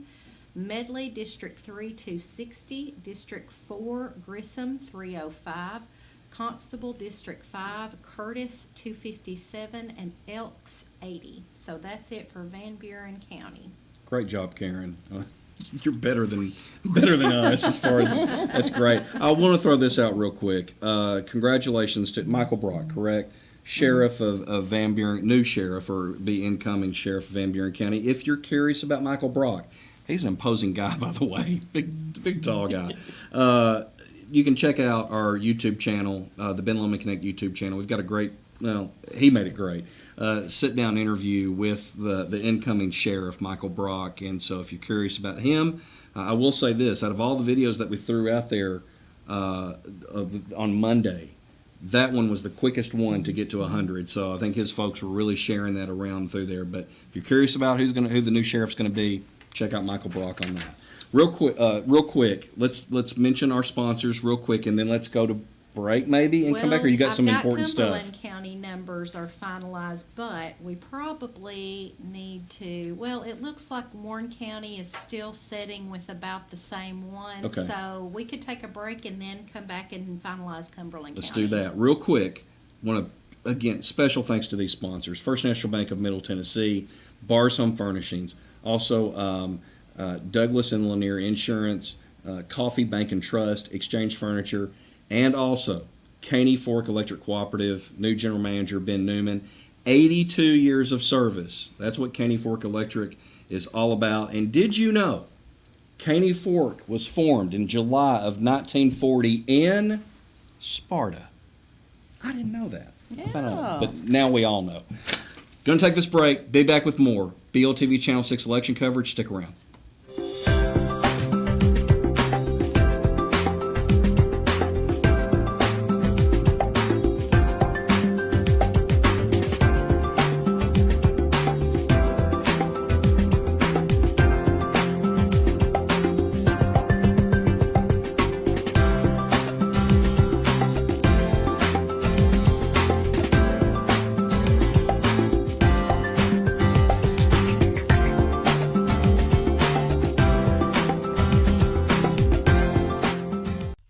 know that the world's finest brands of home furnishings are available right here in McMinnville? Brands like Lazy Boy, Restonic, Groy Hill, Sealy, Lane, and dozens more are right here and ready for your home at Barr's Fine Home Furnishings. You see, there's just no reason to drive long distances for the best. And Barr's has been making quality home furnishings affordable for over 50 years. Come see us today and enjoy furniture shopping. We're Barr's Fine Home Furnishings on Bersheba Street in McMinnville. Everything seems to be rising. Food and gas prices, even stress. But one thing has gone down, Ben Lomand Fiber.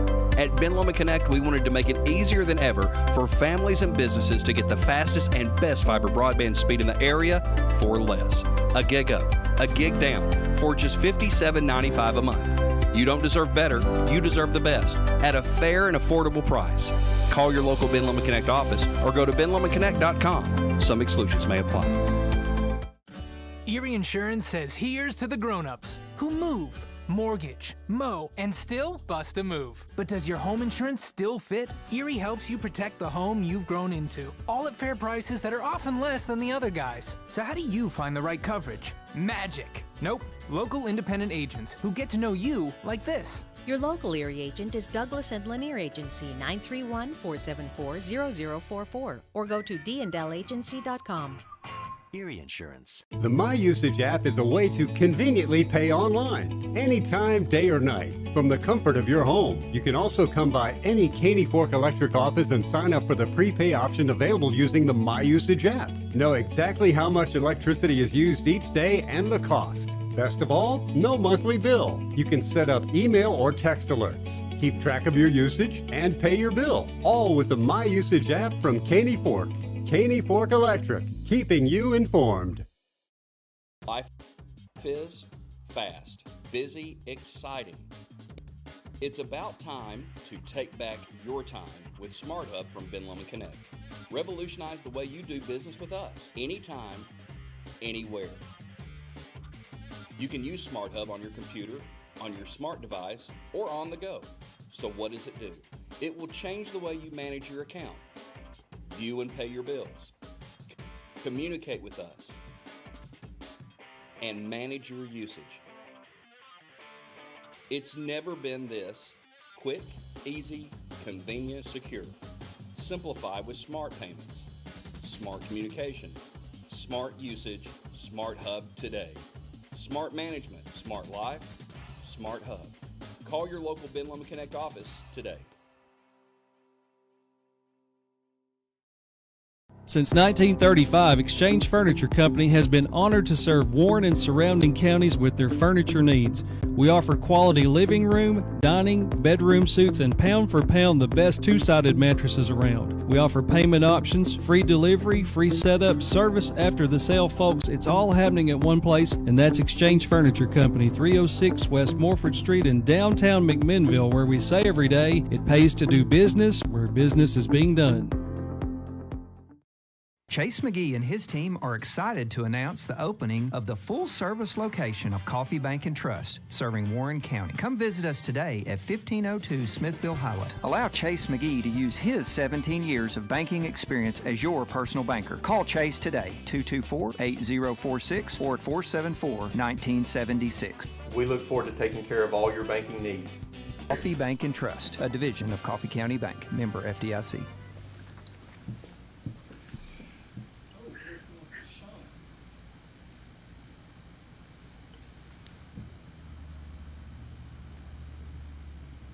Hi. We're back. Brian Kell, Jody Slager, Karen Wilson. I've been calling Jody Miss White County, but we have on the phone line with us a guy who I guess you're going to have to say, at least for tonight, he's Mr. Sparta. What appears to be the next mayor of the city of Sparta, Jerry Lowry, is on the phone with us right now. And Jerry, congratulations. Thank you so much. It's been a whirlwind of just business and going, and the people of Sparta have spoken loudly, and I just want to send the thanks out to them. I knocked on almost 1,500 homes. Wow. Going door to door this summer and talking to the people and finding out the pulse of the people and some of the issues and things like that. And then And I guess that paid off, but I just want to so grateful to the people of Sparta for giving me this opportunity to serve them. And I want to clarify this right now, and it just that you will be taking office as city mayor, what, September? I said, yes, sir. Okay, Yes, I want to say, I know we've got on the screen, we've got Sparta City Mayor. Jeff Young is the current Sparta Mayor at this time. Talk about what you learned on the campaign trail. I'm knocking on 1,500 doors. What did you learn? People, number one, wanted a change. And the one thing that I've said over and over that I believe in from my heart is I believe we need term limits at the federal level, in the House and the Senate. I think and we also need it at the state level. With the House and the Senate, we've got the president, we got the governorship here, and I think we need it at local levels. And current mayor has been in for 12 years, and this would have made year 16. I think the people were ready for a change, and they were telling me that. They were saying, we would like to see term limits. So that's one thing I'm going to see if I can get the board. I'm just one vote in that thing, but hopefully we can lead the people. Maybe we can put some term limits into the offices because the people spoke on that. And I'm a believer, and I understand that we serve the people, and it's not my position, and it's not Jeff's position. It's not. This is the people's position, and we need to look at that. We're spending the taxpayer dollars, and we're spending. We've got to understand that we serve the people, and that's one thing that I want to do. I want to be more transparent with the things. And I told you in this interview, we're still using cassette tapes to record our meetings. I mean, and that's I just can't understand that. And we need to. I'm going to put this in quickly when we get in. Is we're going to look at streaming our meetings openly. That's what people said they want. They want to know what's going on. So we're going to be real open. I'm an open, transparent person, and I think that needs to be all government needs to be very transparent, and that's what we're going to do. And I will be reaching out to Ben Lomand TV. You reach a lot of part of our just extend a welcome hand, and I thank you for all you do. And I'm going to need you to help me keep people informed on a lot of stuff that's going on, because I'm a believer in transparency, and that's what the people are going to get from me. Well, thanks for putting the pressure on us here on television, Jerry. No, I'm joking. There you go. No, listen.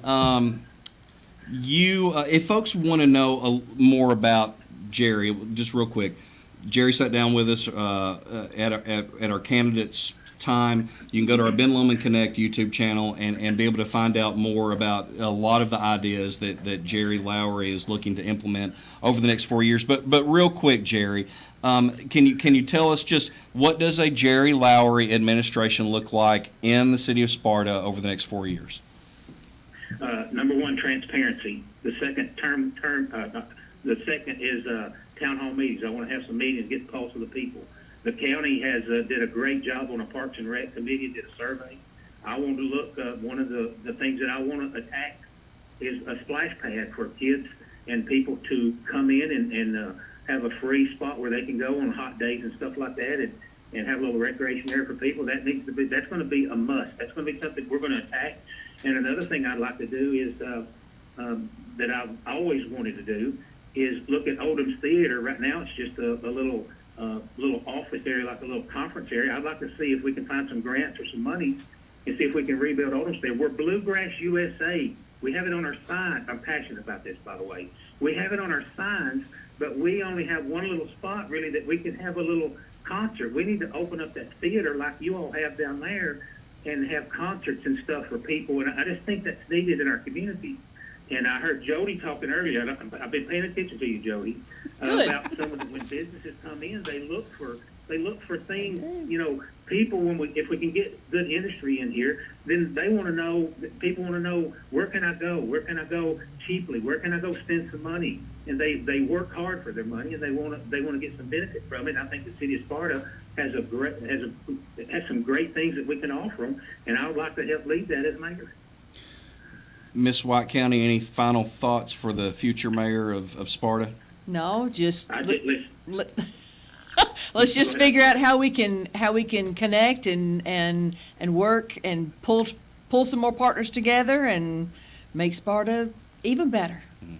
That's right. You know, one thing and I said this in the interview too as well, that we almost need to put our pride factor aside, and we need to look at casting this wide net out, and even if it's an industry that's coming into the county and not the city, we need to sometimes look at those lines and blur them if we have to, because we need to work together with city, county, and even if it's the Upper Cumberland, if it's Putnam County or Warren County or something's coming in close, they're going to employ people from here. And we need to put that pride factor away and let's do what's best for our residents. And I think that's something that we really need to attack and do that. And, if it takes me to learn Japanese and eat sushi, then pass me the chopsticks, but let's get it going. You would have to make a food reference in that the fact that this used to be the set for Cooking with Coach, which was Jerry Lowry, and he's gone from now cooking in this area right here to now getting things cooking later on in about a month from now for the city of Sparta. Jerry Lowry, congratulations, and we look forward to hearing more from you over the next 4 years here on BLTV Channel 6. Hey, thank you. Hey, one more thing. Yeah. As I was out campaigning, you don't know how many times people would come to the door and they would say, "Hey, I'm gonna vote for you because I've watched you cooking." And so that still helps me, by the way. So it's the BLTV Channel 6 bump, right, or something like that, maybe. I don't know. That's exactly right. I owe part of that to you all. Well, I think you earned probably every bit of that, but. Jerry Lowry will be the incoming mayor to the city of Sparta. Congratulations, and go get him. Thank you so much. Y'all have a good evening. All right, thank you. Bye, Jerry. All right, Jerry Lowry. And that's what you're going to get from Jerry. You're going to get a lot of energy, and he's got a lot of ideas. That's Jerry Lowry. That's Jerry Lowry. It is. Karen Wilson, you're chomping at the bit. Take it away. You all are going to get very tired of hearing from me because we've got two major counties. Maybe we can take a break in between. Okay. Yes, this is Coffee County. I'll just report Lee, 6089, Governor, U.S. House of Representatives, Desjardins, 5745. Tennessee House Representative Rush Bricken, 5701. State Executive Committeeman Anderson, 5239. Bush Jr., 1086. State Executive Committee Woman Dennis, 5099. Young Love, 1098. Circuit Court Judge Part 1, District 14, Lockhart, 6622. Circuit Court Judge Part 2, District 14, 7011. District Attorney General 14, Northcott, 6587. Public Defender, District 14, Nickel, 6396. County Mayor Judd Matheny at 5736 versus Margaret Cunningham at 2831. County Commissioner District 1, both of these, Hollinsworth 492, Jones 389. County Commissioner District 2, Hobbs 605, Morse 549, Stein 230. County Commissioner District 3, voting for two of these, both of them, Nettles 638, Carden Smith 648. County Commissioner District 4, Coffee County, Brown 770, Hodge 590. County Commission District 5, voting for two of these, DeFord 836, then Morris at 795, Gamble at 315. County Commissioner District 6, voting for two of these, Hirschman 632, Hunt 589, Bryan 427. County Commissioner District 7, voting for two, Reed 310, Crabtree 205, Duncan 210. County Commission District 8, Coffee County, Miller 747, Stubblefield 973, Galbraith 529. County Commission District 9, Seaborn 584, Watkins 543. Trustee Marcioni 742. General Sessions Judge Part 1, Perry 6743. Judge Part 2, Ewell 7007. Sheriff, this was a big one, Chad Parton 5252. Farrell 1183, Tomberlin 2194. Circuit Court Clerk Jenny Anthony 6697. County Court Clerk Anderson 3010, McFadden 5537. Register of Deeds Tony 6765. Road Superintendent Bartlett 6009, Watts 2335. Road Commissioner, Seat 1, District 3, Bush, 680.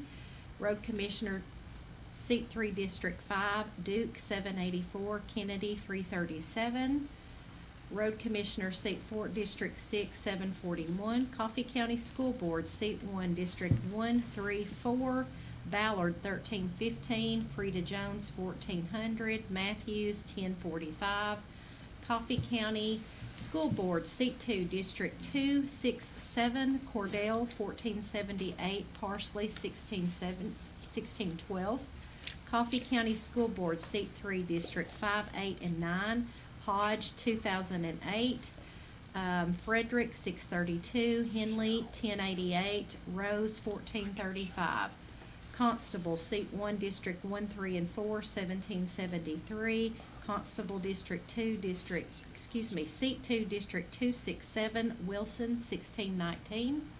Constable, Seat 3, District 5, 8, and 9, Sanders, 2496.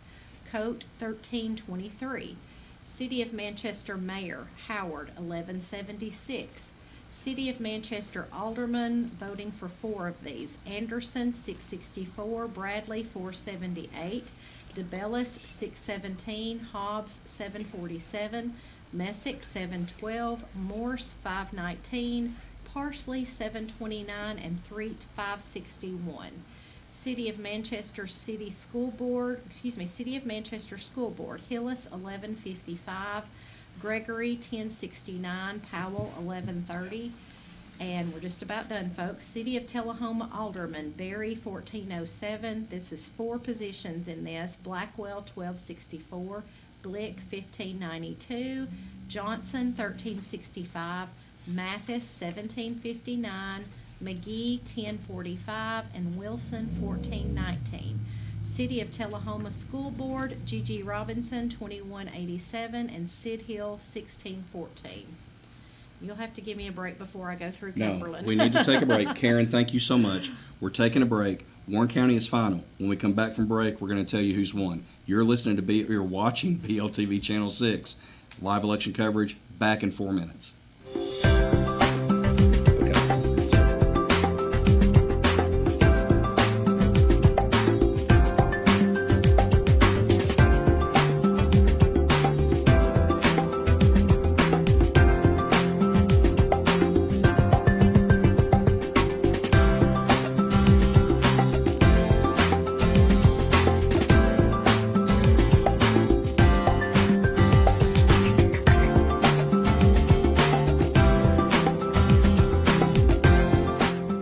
Did you know that the world's finest brands of home furnishings are available right here in McMinnville? Brands like Lazy Boy, Restonic, Groy Hill, Sealy, Lane, and dozens more are right here and ready for your home at Barr's Fine Home Furnishings. You see, there's just no reason to drive long distances for the best, and Barr's has been making quality home furnishings affordable for over 50 years. Come see us today and enjoy furniture shopping. We're Barr's Fine Home Furnishings on Bersham Street in McMinnville. Everything seems to be rising. Food and gas prices, even stress. But one thing has gone down: Ben Lomand Fiber. At Ben Lomand Connect, we wanted to make it easier than ever for families and businesses to get the fastest and best fiber broadband speed in the area for less. A gig up, a gig down, for just $57.95 a month. You don't deserve better, you deserve the best, at a fair and affordable price. Call your local Ben Lomand Connect office or go to benlomandconnect.com. Some exclusions may apply. Erie Insurance says here's to the grown-ups who move, mortgage, mow, and still bust a move. But does your home insurance still fit? Erie helps you protect the home you've grown into, all at fair prices that are often less than the other guys. So how do you find the right coverage? Magic. Nope. Local independent agents who get to know you like this. Your local Erie agent is Douglas and Lanier Agency, 931-474-0044, or go to dndallagency.com. Erie Insurance. The My Usage app is a way to conveniently pay online, anytime, day or night, from the comfort of your home. You can also come by any Caney Fork Electric office and sign up for the prepay option available using the My Usage app. Know exactly how much electricity is used each day and the cost. Best of all, no monthly bill. You can set up email or text alerts, keep track of your usage, and pay your bill, all with the My Usage app from Caney Fork. Caney Fork Electric. keeping you informed. Life is fast, busy, exciting. It's about time to take back your time with Smart Hub from Ben Lomand Connect. Revolutionize the way you do business with us, anytime, anywhere. You can use Smart Hub on your computer, on your smart device, or on the go. So what does it do? It will change the way you manage your account, view and pay your bills, communicate with us, and manage your usage.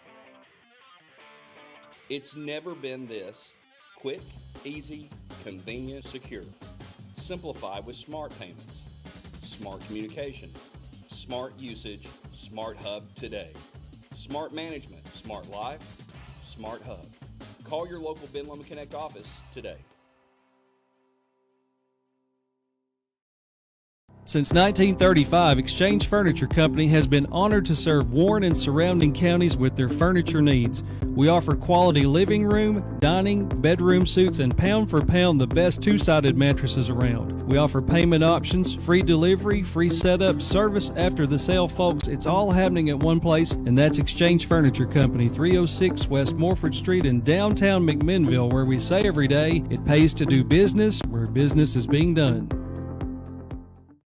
Chase McGee and his team are excited to announce the opening of the full-service location of Coffee Bank and Trust, serving Warren County. Come visit us today at 1502 Smithville Highway. Allow Chase McGee to use his 17 years of banking experience as your personal banker. Call Chase today, 224-8046 or 474-1976. We look forward to taking care of all your banking needs. Coffee Bank and Trust, a division of Coffee County Bank, member FDIC. Welcome back, BLTV Channel 6. Jody Slager, Brian Kell, Karen Wilson. Warren County final results. Let's get right to it.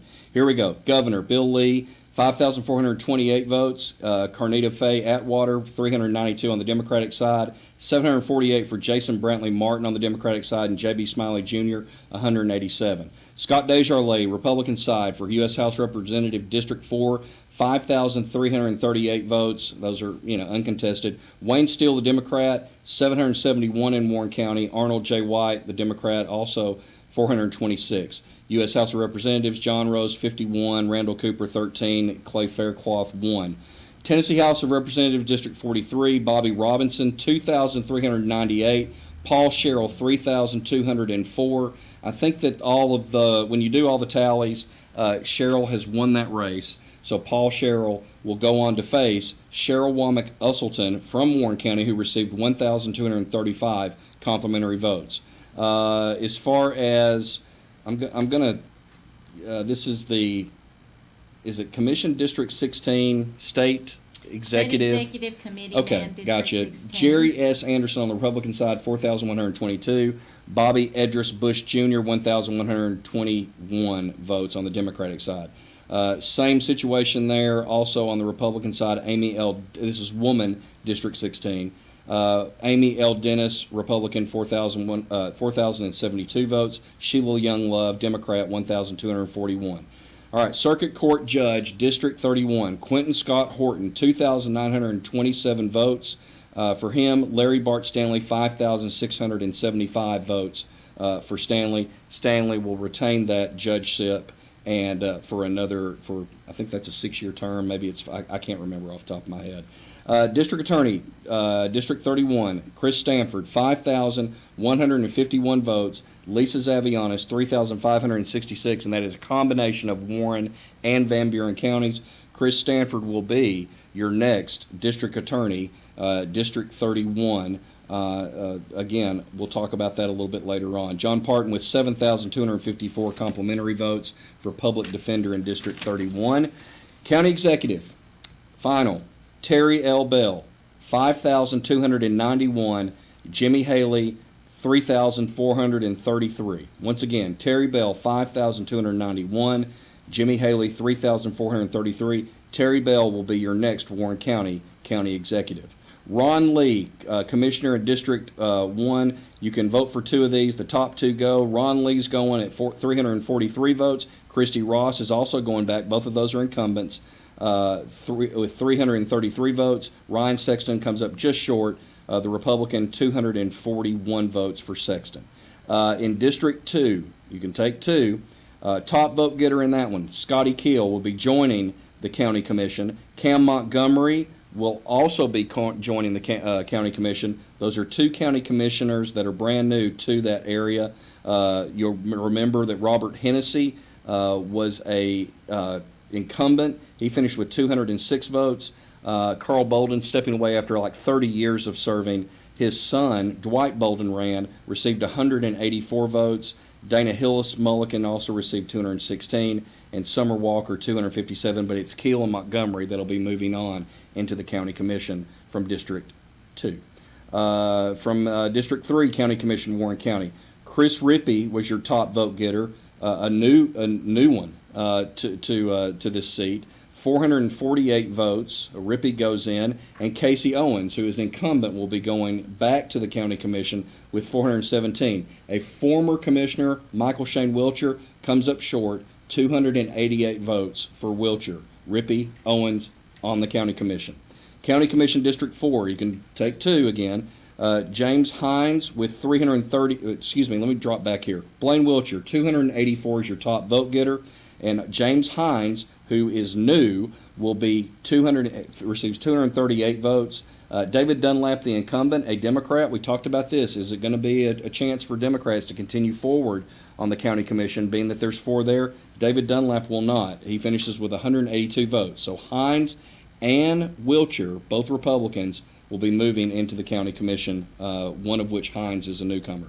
County Commission District 5, you can take the top 2 again. Brad Hillis, independent, coming back on the county commission at 253 votes, and just beating out Tyrone Sparkman, 155 to 151. That's what you're seeing, right, Karen?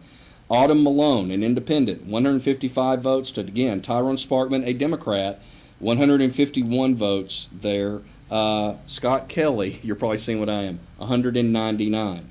So, 253 for Brad Hillis, 199 for Scott Kelly, 155 for Autumn Malone, and 151 for Tyrone Sparkman. Kelly and Hillis go on to the county commission, with Scott Kelly being a newcomer. Tyrone Sparkman will be rolling off.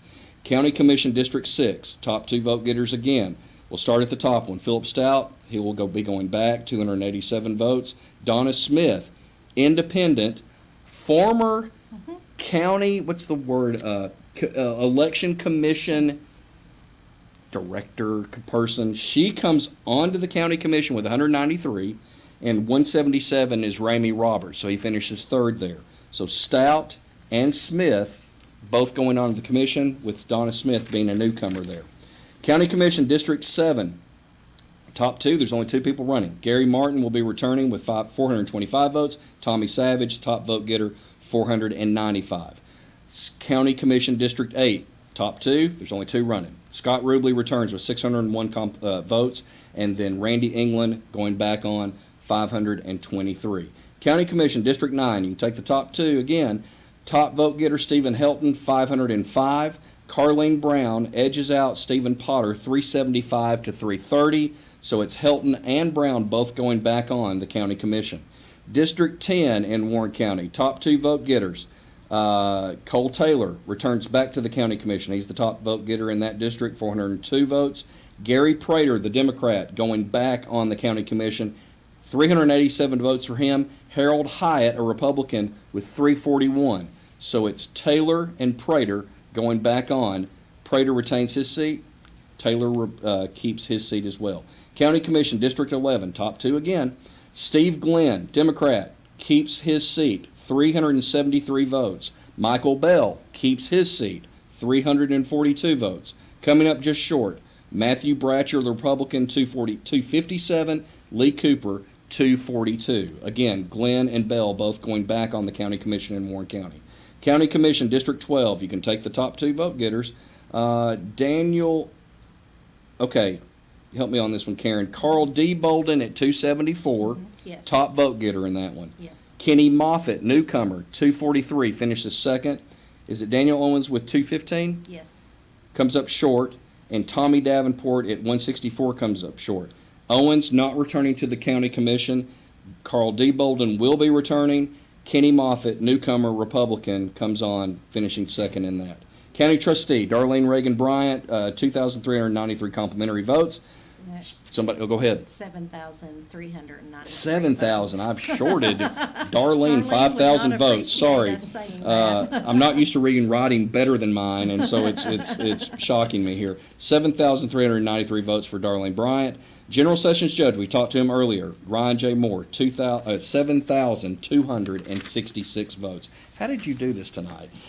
Sheriff, here's the tight one of the night. Jackie Matheny Jr., 4,432 votes.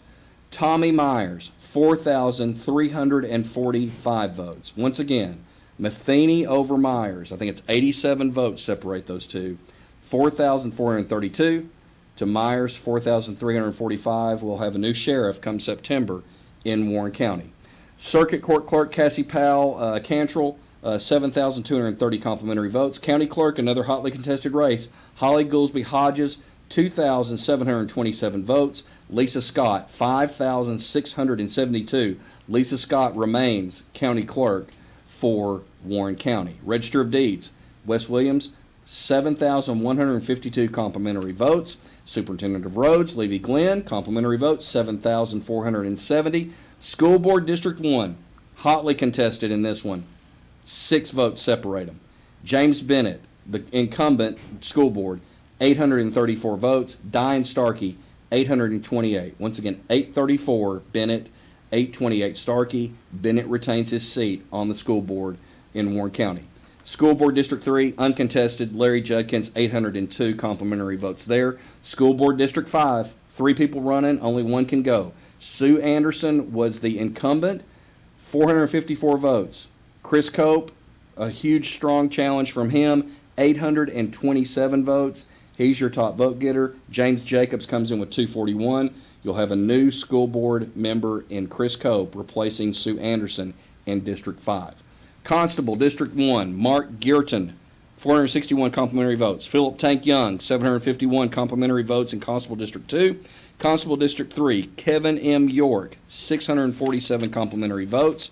Tommy Adams, Constable in District 4, 377 complimentary votes. Brian Holt, Constable District 5, 388 complimentary votes. Constable District 6, Howard Pennington Jr., 371 complimentary votes.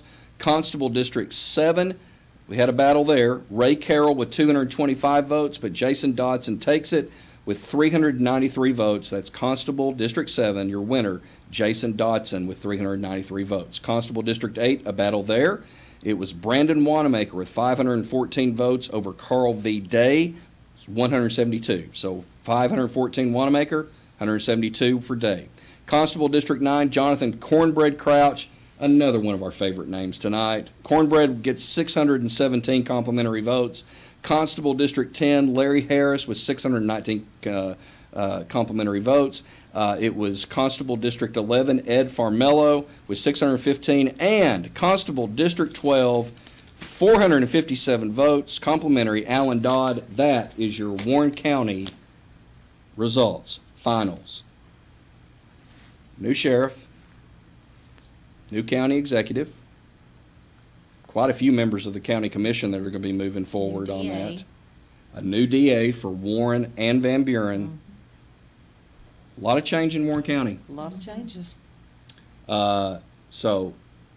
Congratulations to all the winners. Strong races. Congratulations to them. Congratulations to those that have, Haley, Zavianis, served counties and a county. Myers for years. Great people in current positions, giving way to great people and ready to make their mark over the next 4 years, and in some cases more when it comes down to district attorney. Definitely a red wave came through, though. You see a lot of, we talked about it. I think 2 Democrats now sit on the Warren County Commission. There was 4 moving in tonight. Now there's only 2. I think Stephen Glenn, Gary Prater. You saw a lot of, you saw a Republican for county executive. this little note on Warren County. Tonight is the first night since Reconstruction that a elected county official, a Republican, has won a judgeship, is now a county executive for the first time ever. It's a wild night in Warren County with a lot of races. So congratulations. We'll have lots of opportunities to sit down and talk with folks from all counties, but Karen is chomping at the bit to talk about another county, the last one of the night, correct? Yes, it is. And take it away, Karen, because And I will. You'll have to bear with me because it's Cumberland County and Yes. it's huge. So lots to go over in Cumberland County. Lee 7206. This is Governor. Atwater 309. Martin 592. Smiley Jr. 220. U.S. State House of Representatives District 6, Rose 6876, Cooper 773, Faircloth 270, Tennessee State District 15, Bailey 6930, Tennessee House of Representatives District 25, Cameron Sexton at 7151, Quinlan at 1079. State Executive Committee Man, Callahan 5165 and Lewis 906. State Executive Committee Woman, Clark 6358, Quinlan 1116, 1116, I'll clarify that. Circuit Court Judge 13th Judicial, I cannot say that word, Judicial District, Part 1, Ridley 7069, Hollers 2047. Circuit Court Judge 13th Judicial District, Part 2, Ninth 7635. Chancellor 13th Judicial District, Thurman 7201. Criminal Court Judge 13th District, Part 1, McKenzie 7525. Criminal Court Judge 13th District, Part 2, Bray 7115. District Attorney General, Dunaway 7469. Public Defender 13th District, Fickling 6880. County Mayor Alan Foster, 7886. County Commission District 1, voting for 2 of these, Walker at 416, York at 567. County Commission District 2, both moves on, Hyder 388 and Isham 309. County Commission District 3, again Cumberland County, Clark 533, Stone 704 and 3 at 745. County Commission District 4, Gibson 728, Seeber 590, Wyatt 352. County Commission District 5, voting for 2 of these, Caples 405, Davis 615, Lowe 659. County Commission District 6, Sherrill 719, Wilson 614. County Commission District 7, Baldwin 511, Cooper 436, Lane 299. County Commission District 8, 2 of these, Claffin 363, Holbrook 370, Maxwell 637, Rector 143. County Commission District 9, both of these take the seats, Mall 1240, Patterson 1147. Assessor of Property, Sandy Gilbert 7682, Trustee Kim Tollett Wyatt 7715. General Sessions Judge Amy Worley, 6824, Holly Lee, 2405. Sheriff Casey Cox, 8309. Circuit Court Clerk Jessica Burgess, 7784. County Clerk Joel Bryson, 8238. Register of Deeds Trey Curley, 5369. Judy Swallows, 4021.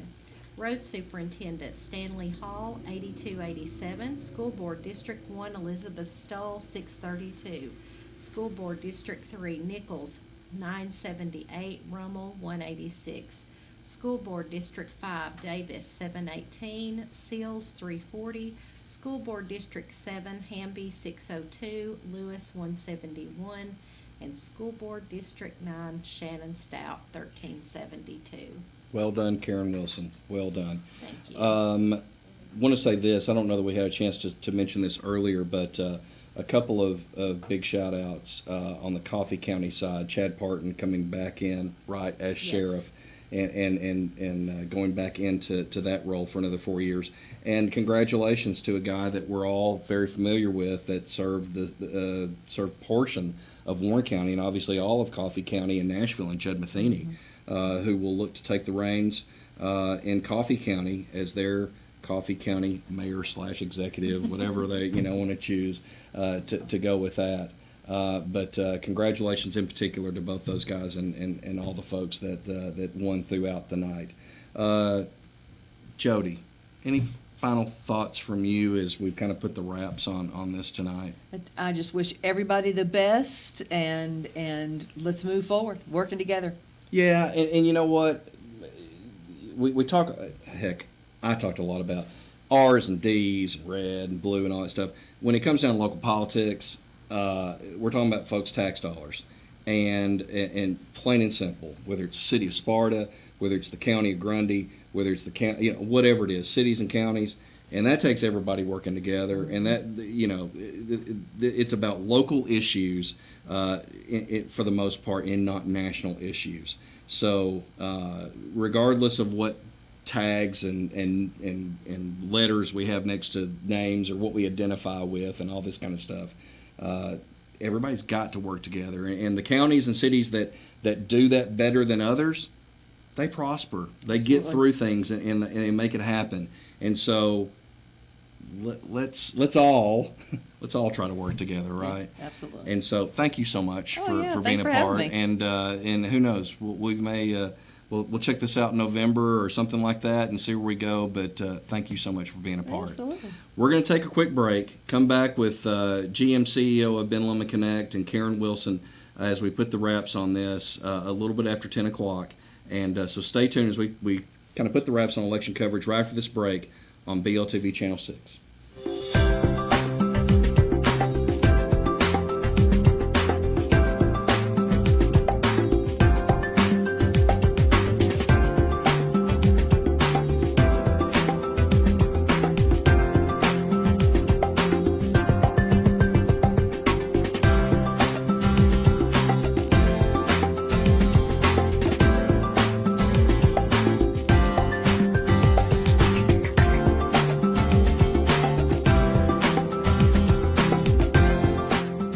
Did you know that the world's finest brands of home furnishings are available right here in McMinnville? Brands like Lazy Boy, Restonic, Roy Hill, Sealy, Lane, and dozens more are right here and ready for your home at Barr's Fine Home Furnishings. You see, there's just no reason to drive long distances for the best. And Barr's has been making quality home furnishings affordable for over 50 years. Come see us today and enjoy furniture shopping. We're Barr's Fine Home Furnishings on Bershua Street in McMinnville. Everything seems to be rising. Food and gas prices, even stress. But one thing has gone down, Ben Lomand Fiber. At Ben Lomand Connect, we wanted to make it easier than ever for families and businesses to get the fastest and best fiber broadband speed in the area for less. A gig up, a gig down for just $57.95 a month. You don't deserve better, you deserve the best at a fair and affordable price. Call your local Ben Lomand Connect office or go to benlomandconnect.com. Some exclusions may apply. Erie Insurance says here's to the grown-ups who move, mortgage, mow, and still bust a move. But does your home insurance still fit? Erie helps you protect the home you've grown into, all at fair prices that are often less than the other guys. So how do you find the right coverage? Magic. Nope. Local independent agents who get to know you like this. Your local Erie agent is Douglas and Lanier Agency, 931-474-0044, or go to dndallagency.com. Erie Insurance. The My Usage app is a way to conveniently pay online, anytime, day or night, from the comfort of your home. You can also come by any Caney Fork Electric office and sign up for the prepay option available using the My Usage app. Know exactly how much electricity is used each day and the cost. Best of all, no monthly bill. You can set up email or text alerts, keep track of your usage, and pay your bill, all with the My Usage app from Caney Fork. Caney Fork Electric, keeping you informed. Life is fast, busy, exciting. It's about time to take back your time with SmartHub from Ben Lomand Connect. Revolutionize the way you do business with us, anytime, anywhere. You can use SmartHub on your computer, on your smart device or on the go. So what does it do? It will change the way you manage your account, view and pay your bills, communicate with us, and manage your usage. It's never been this quick, easy, convenient, secure. Simplify with smart payments, smart communication, smart usage, Smart Hub today. Smart management, smart life, Smart Hub. Call your local Ben Lomand Connect office today. Since 1935, Exchange Furniture Company has been honored to serve Warren and surrounding counties with their furniture needs. We offer quality living room, dining, bedroom suites, and pound for pound the best two-sided mattresses around. We offer payment options, free delivery, free setup, service after the sale, folks. It's all happening at one place, and that's Exchange Furniture Company, 306 West Morford Street in downtown McMinnville, where we say every day, it pays to do business where business is being done. Chase McGee and his team are excited to announce the opening of the full-service location of Coffee Bank and Trust, serving Warren County. Come visit us today at 1502 Smithville Highway. Allow Chase McGee to use his 17 years of banking experience as your personal banker. Call Chase today, 224-8046 or 474-1976. We look forward to taking care of all your banking needs. Coffee Bank and Trust, a division of Coffee County Bank, member FDIC. Welcome back to BLTV Channel 6. Brian Kell, Karen Wilson. We're back with the boss, GM CEO of Ben Lomand Connect, Greg Smart. I want to thank our sponsors one last time. Exchange Furniture, just fantastic, folks. The burgers are great. Coffee Bank and Trust, Chase McGee, great guy. I give him a hard time. Just a great guy, and he's got a great bunch of people out there that are working. And a new bank in Warren County is on the way. Like we said, corner of North Chancery and Site Streets. Douglas and Lanier Agency, Justin Lanier and Kelvin Douglas, thank you, and their bunch over there. Caney Fork Electric Cooperative, just can't say enough about the cooperative and what they've done in the areas that they serve. Bars Home Furnishings, we said it, don't make them any better than Earl and Hazel Bar. And then last but not least, First National Bank of Middle Tennessee, Peter Van Buren. 148 years of service. They're doing something right at First National over the years. And did you know, 100 years ago this year, the bank purchased the Morford property at the corner of Main and Spring Streets, and it's been home. I think they built it like 2 years later or something like that. So they're celebrating 100 years, basically, at least purchasing that property over there. Boss man, big night, 6 counties, putting the reps on this. Just your thoughts. It takes a village to put this together. Let me tell you. You've seen it firsthand. It's been one crazy night, and we've had several employees out and getting the numbers, and people. It just, without these people and the volunteers, they're volunteering their time to go out there and do that. This could not get done. And Brian and Karen, your team, what you did here tonight was amazing. I love the graphics that come out, and that we've seen the graphics, and home run to the candidates. Well done, well done. We've it's going to get interesting. We're going to have a new lead, and hope that we all can work together and make things happen here for each county. New city mayor of Sparta. Correct me on this. Yeah. New county mayor in Van Buren County. New county executive in Warren County. New sheriff. New sheriff in Warren County. New sheriff in Van Buren County. Grundy. New sheriff in Grundy County. District attorney. Lots of new folks stepping into leadership positions. Yeah, and I will be working with each and every one of them, and I look forward to that. Congratulations to all. I remember running when I was running for a city alderman several years back, and it got down to me and Bobby Kirby, and we went off in a runoff, and it took 2 weeks to get all that worked out. And I was like pins and needles, and I was going, just let Bobby have it. Everything's good. He beat me by 6 points. Just let him have it, and it was crazy. You know, though, and I'd forgot about that. I don't think we've talked about the fact that you ran for that. Is the most important thing to be remembered from, I'm glad you brought this up, because we're talking about a lot of camps, and it's been stressful, and you've got a lot of people that have been, I'm a this person guy, and I'm a this person.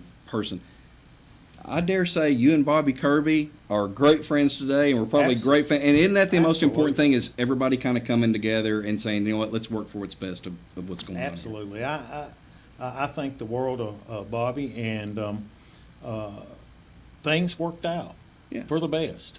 And yeah, it's going to be heartbreaking these next several weeks as this transaction takes over, but look at the job that you did and be proud of what you accomplished over your term, and start new roles. There's new adventures out there for each and every one of you.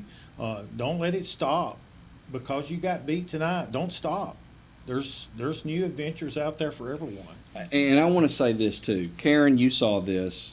Let's go to a 3-shot real quick here. Thank you.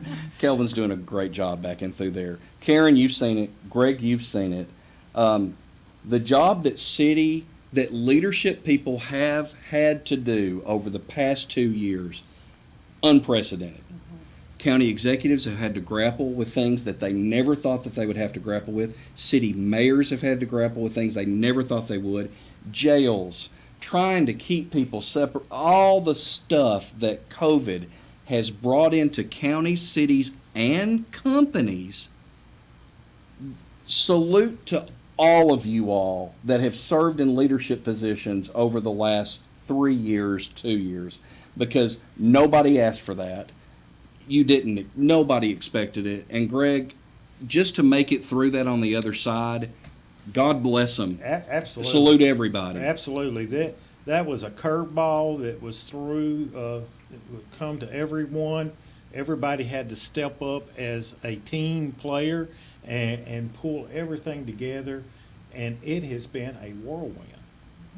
Sometimes we had to do things that we didn't always agree with. Today we still see the effects of COVID, and today we treat it as, okay, you got a little sniffle, get away, but we're still going strong, and we're still moving forward, and we're not shutting down, and we're keep going forward, and that's the things that we learned.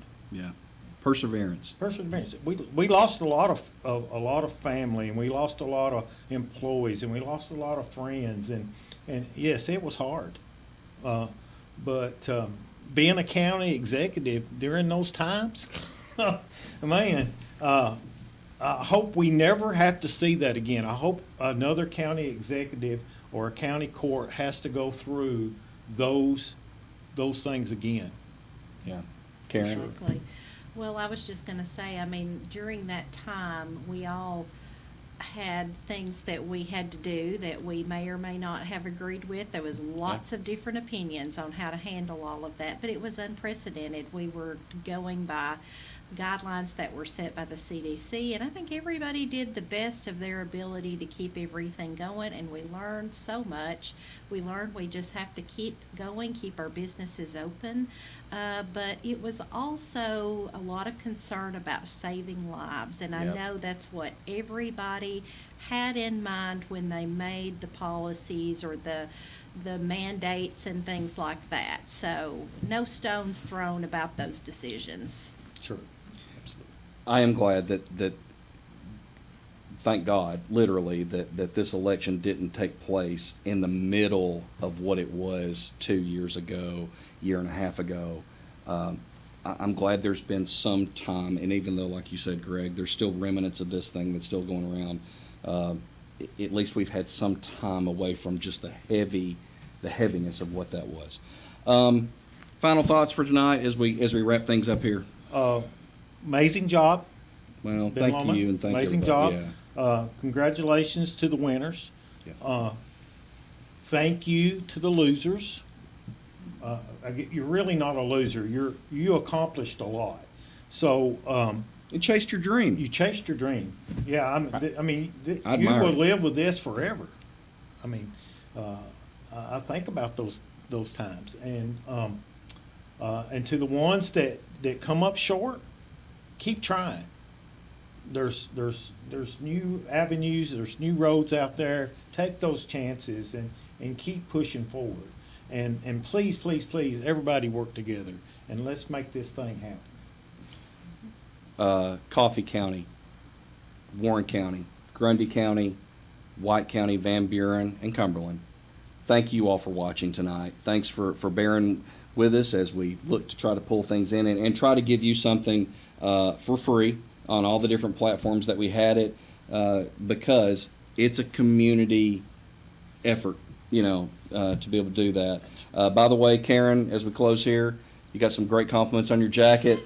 Looking good. Looking Karen. great. Thank you. I do plan these things. It's not off the cuff.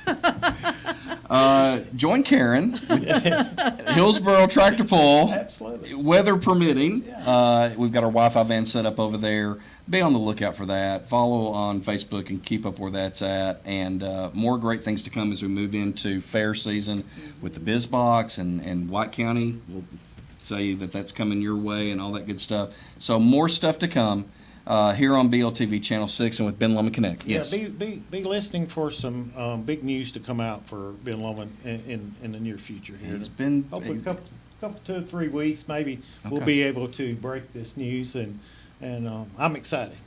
One last thing, these mics might look familiar in some of the pictures you've seen.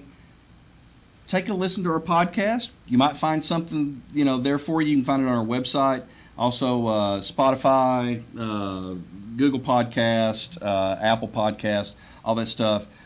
Really try to be able to give you an inside look inside Ben Lomand and also throughout the communities we serve with businesses that Karen talks to. You'll find a little bit of everything. Interview with the big guy over here too as well. So check it out and give us a listen and see what you think, and we want your feedback. So. For Greg, for Jody Sliger, for Karen Wilson, Brian Kelt, everybody, the most important people are all the people behind the scenes here at Ben Lomand Connect. Thank you for joining us. Thank you for allowing us to serve you. And keep watching BLTV Channel 6 for more new, exciting things to come to hopefully bring community home to you. Thank you for watching. Stay safe. Take care. We'll catch you next time on BLTV Channel 6.